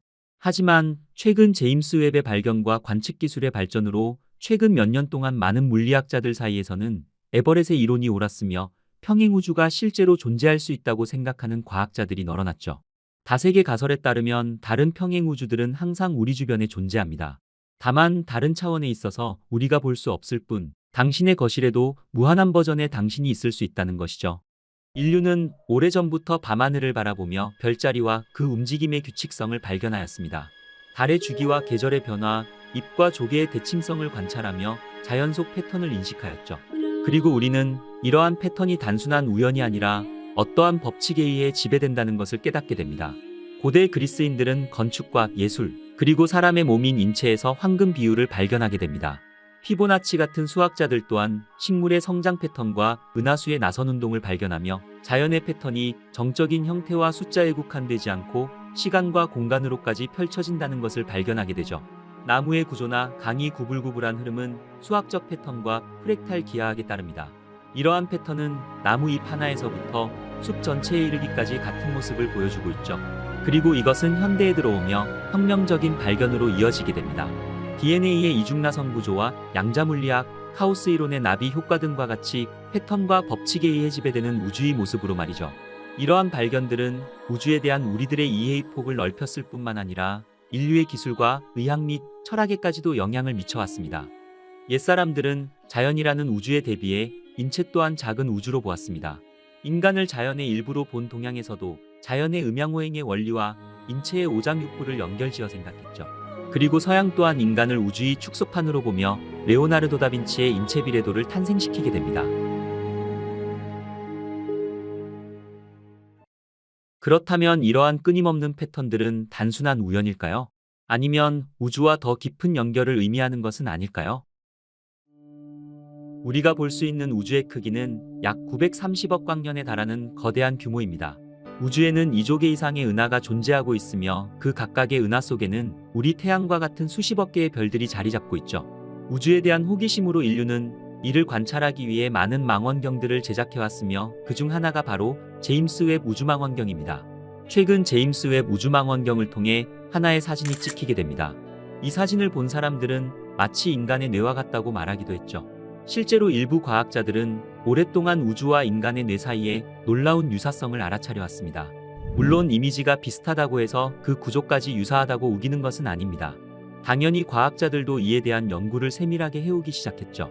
과학자들은 전체 은하단이 상호작용하는 수백만 광년의 공간과 수십억 년 후의 시뮬레이션에서 우주그물이라고 불리는 질서 있는 구조를 발견하게 됩니다. 우주그물은 쉽게 말해 우주의 대규모 구조라고 볼 수 있습니다. 무엇보다 과학에 대해서 전문적인 지식이 없는 사람이 보기에도 그 구조가 인간 뇌의 뉴런과 상당히 유사하다는 것을 알아차릴 수 있었죠. 그리고 최근 이탈리아 천체물리학자 프랑코 바자와 신경외과 교수 알베르토 펠레티 교수는 은하의 우주망과 뇌의 신경세포망 사이의 차이점과 유사성을 조사해왔습니다.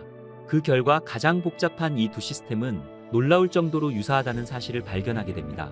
2020년 11월 이들은 결국 이러한 내용을 프론티어 저널에 게재하며 전 세계 과학계를 놀라게 하였죠. 바사 교수와 팔레티 교수의 말에 따르면 우주 네트워크에서 신경망을 1에서 100마이크로미터로 확대하게 되면 500만 광년에서 5억 광년까지 확장되는데 이때 세포와 은하계의 물질 분포가 수학적으로 동일하다는 것입니다. 게다가 우리 뇌 질량의 77%가 수분으로 이루어져 있으며 우주의 경우 또한 우주 질량의 70%가 암흑물질로 채워져 있다는 것입니다. 인간의 뇌세포와 우주 구조를 비교한 연구 결과에 따르면 인간의 뇌는 860억 개에서 1000억 개의 신경세포 뉴런이 있으며 100조 개의 시냅스가 연결된 매우 복잡한 세계입니다. 그리고 관측할 수 있는 우주 역시 1000억 개 이상의 은하들로 구성되어 있죠. 뇌의 신경망에서 밀도가 가장 높은 부분과 가장 낮은 부분의 차이는 정확히 100배라고 합니다. 그런데 우주에서도 이러한 동일한 밀도 범위가 관측되었다는 것이죠. 우주 구조의 가장 밀도가 높은 부분은 5억 광년인 것에 비해 가장 낮은 부분은 정확히 500만 광년이라는 것입니다. 이런 수준의 유사성은 거미줄 패턴을 가진 서로 다른 대상의 구조에서는 거의 관찰되지 않는다는 것이었습니다. 이를 연구한 과학자들은 뇌 신경망과 우주그물망의 연결 지점을 비교 분석했습니다. 그들의 분석에 따르면 신경세포의 각각의 연결 지점에서 4개에서 5개의 축삭돌기가 뻗어져 있고 우주그물망의 각 연결 지점에도 약 4개의 은하들이 연결되어 있다는 사실을 발견한 것이었죠. 게다가 더 흥미로운 발견은 정보를 저장하는 용량입니다. 만약 전체 우주그물망 네트워크를 컴퓨터의 정보 저장에 활용한다면 약 4.3 엑사바이트의 정보를 저장할 수 있다는 것입니다. 반면 인간의 뇌는 이론적으로 2.5 엑사바이트의 정보를 저장할 수 있습니다. 이렇게만 본다면 4.3 엑사바이트와 2.5 엑사바이트에서 대체 어떤 유사성이 있냐고 할 수 있습니다. 이걸 단순하게 단위로만 보는 것이 아니라 뇌의 신경망 구조로서 접근해야 합니다. 뇌의 신경망 구조는 조금만 달라져도 저장할 수 있는 정보의 양이 기하급수적으로 달라질 수 있기 때문에 학자들의 말에 따르면 뇌의 2.5 엑사바이트와 우주의 4.3 엑사바이트는 실제로 상당히 가깝다는 것이죠. 이것은 마치 인간과 같은 지적 존재가 일생 동안 축적할 정보의 양을 우주 공간에 저장하기 위한 구조와 같다고 볼 수 있는 것입니다. 현대 정통 물리학자인 아비롭 교수는 하버드 천체물리학센터 소장을 역임했으며 누구보다 오랫동안 그 자리를 맡아오기도 했습니다. 2021년 아비롭 교수는 사이언티픽 아메리칸 과학 잡지에 우리 우주가 실험실에서 만들어졌을까라는 제목으로 논문을 게재하였죠. 이는 SF 작가가 썼다면 황당무계한 이야기로 여겨졌겠지만 누가 봐도 저명한 학자임에 틀림없는 그가 쓴 글이니 관심이 쏠릴 수밖에 없었습니다. 그는 지적 생명체를 4가지 유형으로 분류하며 설명했습니다.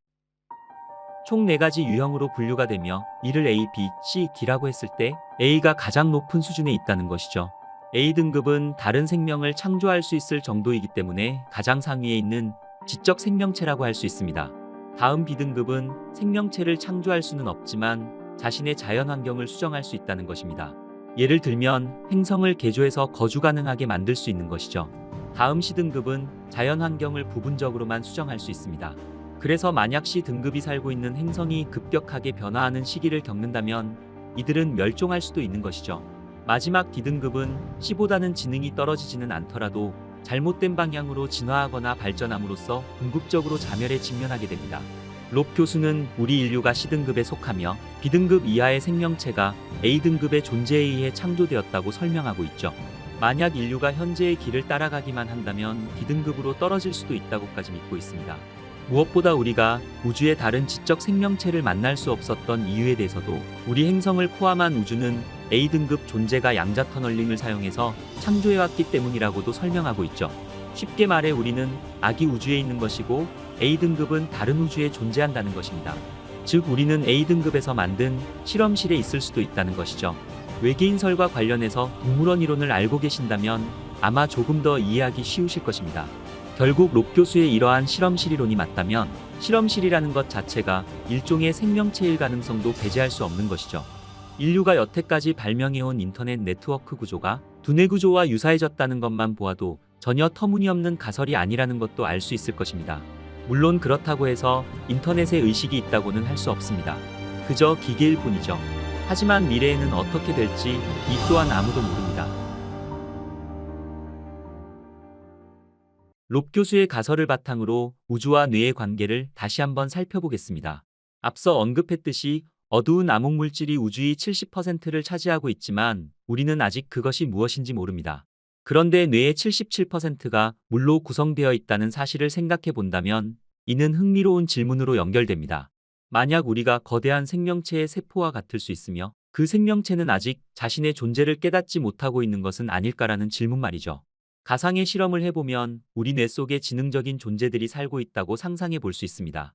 그들에게 뇌의 신경세포와 신경망은 관찰할 수 있겠지만 전체 질량의 70%를 차지하는 물은 투명하기 때문에 그들은 그것을 관찰할 수 없을 것입니다.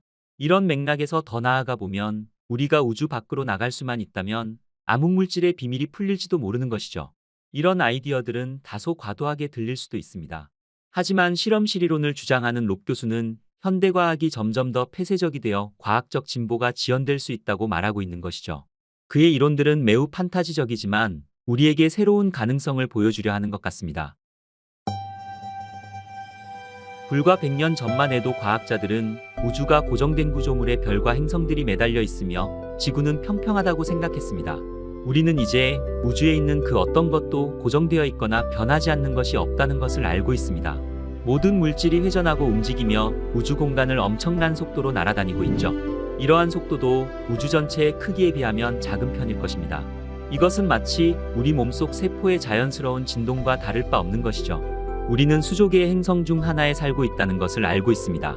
이 행성들은 모두 자신만의 별과 태양계를 가지고 있으며 이 태양계들이 모여 은하를 이루고 은하들이 모여 거대한 은하단을 형성하고 있는 것입니다. 이 모든 것들이 우주 공간을 따라 움직이며 때로는 만나고 합쳐지고 서로를 밀어내기도 합니다. 마치 우리 몸속 세포들이 서로 합쳐지거나 지나치듯이 말입니다. 이러한 우주의 구조와 형태는 유기체와 매우 유사합니다. 해부도에서 볼 수 있는 신경계나 근육 조직과 닮아 있습니다. 이러한 유사성은 단순한 우연이 아니라 우주가 어떤 지적인 설계에 따라 만들어졌다는 것을 암시하는 것일지도 모른다는 것이죠. 인류가 우리 자신의 내부를 이해한다면 우주 밖의 세계도 이해할 수 있을 것입니다. 하지만 우리가 발견한 우주와 인간의 뇌의 유사성은 순수한 우연의 일치일 수도 있습니다. 결국 인간은 본인이 원하는 대로 생각할 수밖에 없기 때문이죠. 하지만 고대 그리스 철학자 플라톤은 마치 동굴 속에 갇혀 외부 세계를 알지 못하는 사람들처럼 우리가 현실에 보고 있는 것이 이데아의 그림자에 지나지 않다고 생각했습니다. 우리 역시도 우리가 관측 가능한 우주를 보며 동굴벽에 비친 그림자에 불과한 우주의 한쪽 면만 보고 있는 것은 아닐까요?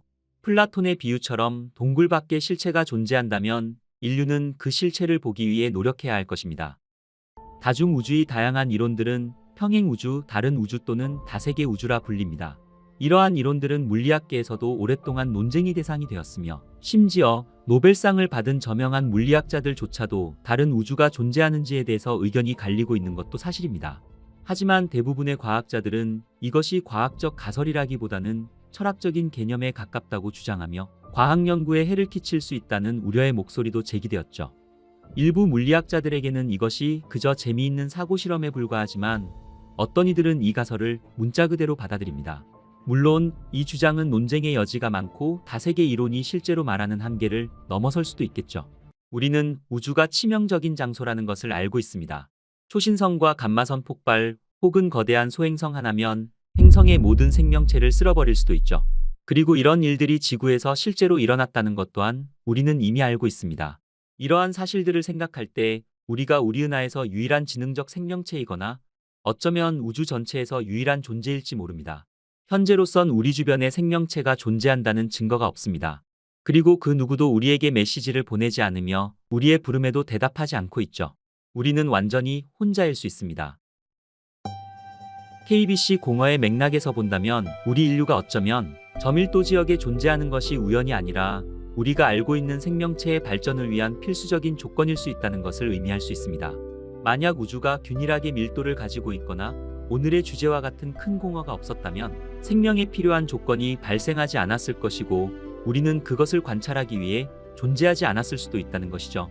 따라서 KBC 공허의 엄청난 크기와 상대적으로 비어있는 특성은 오히려 이상현상이 아니라 우리와 같은 관찰자의 존재를 허용하는 우주의 자연스러운 결과일 수도 있는 것입니다.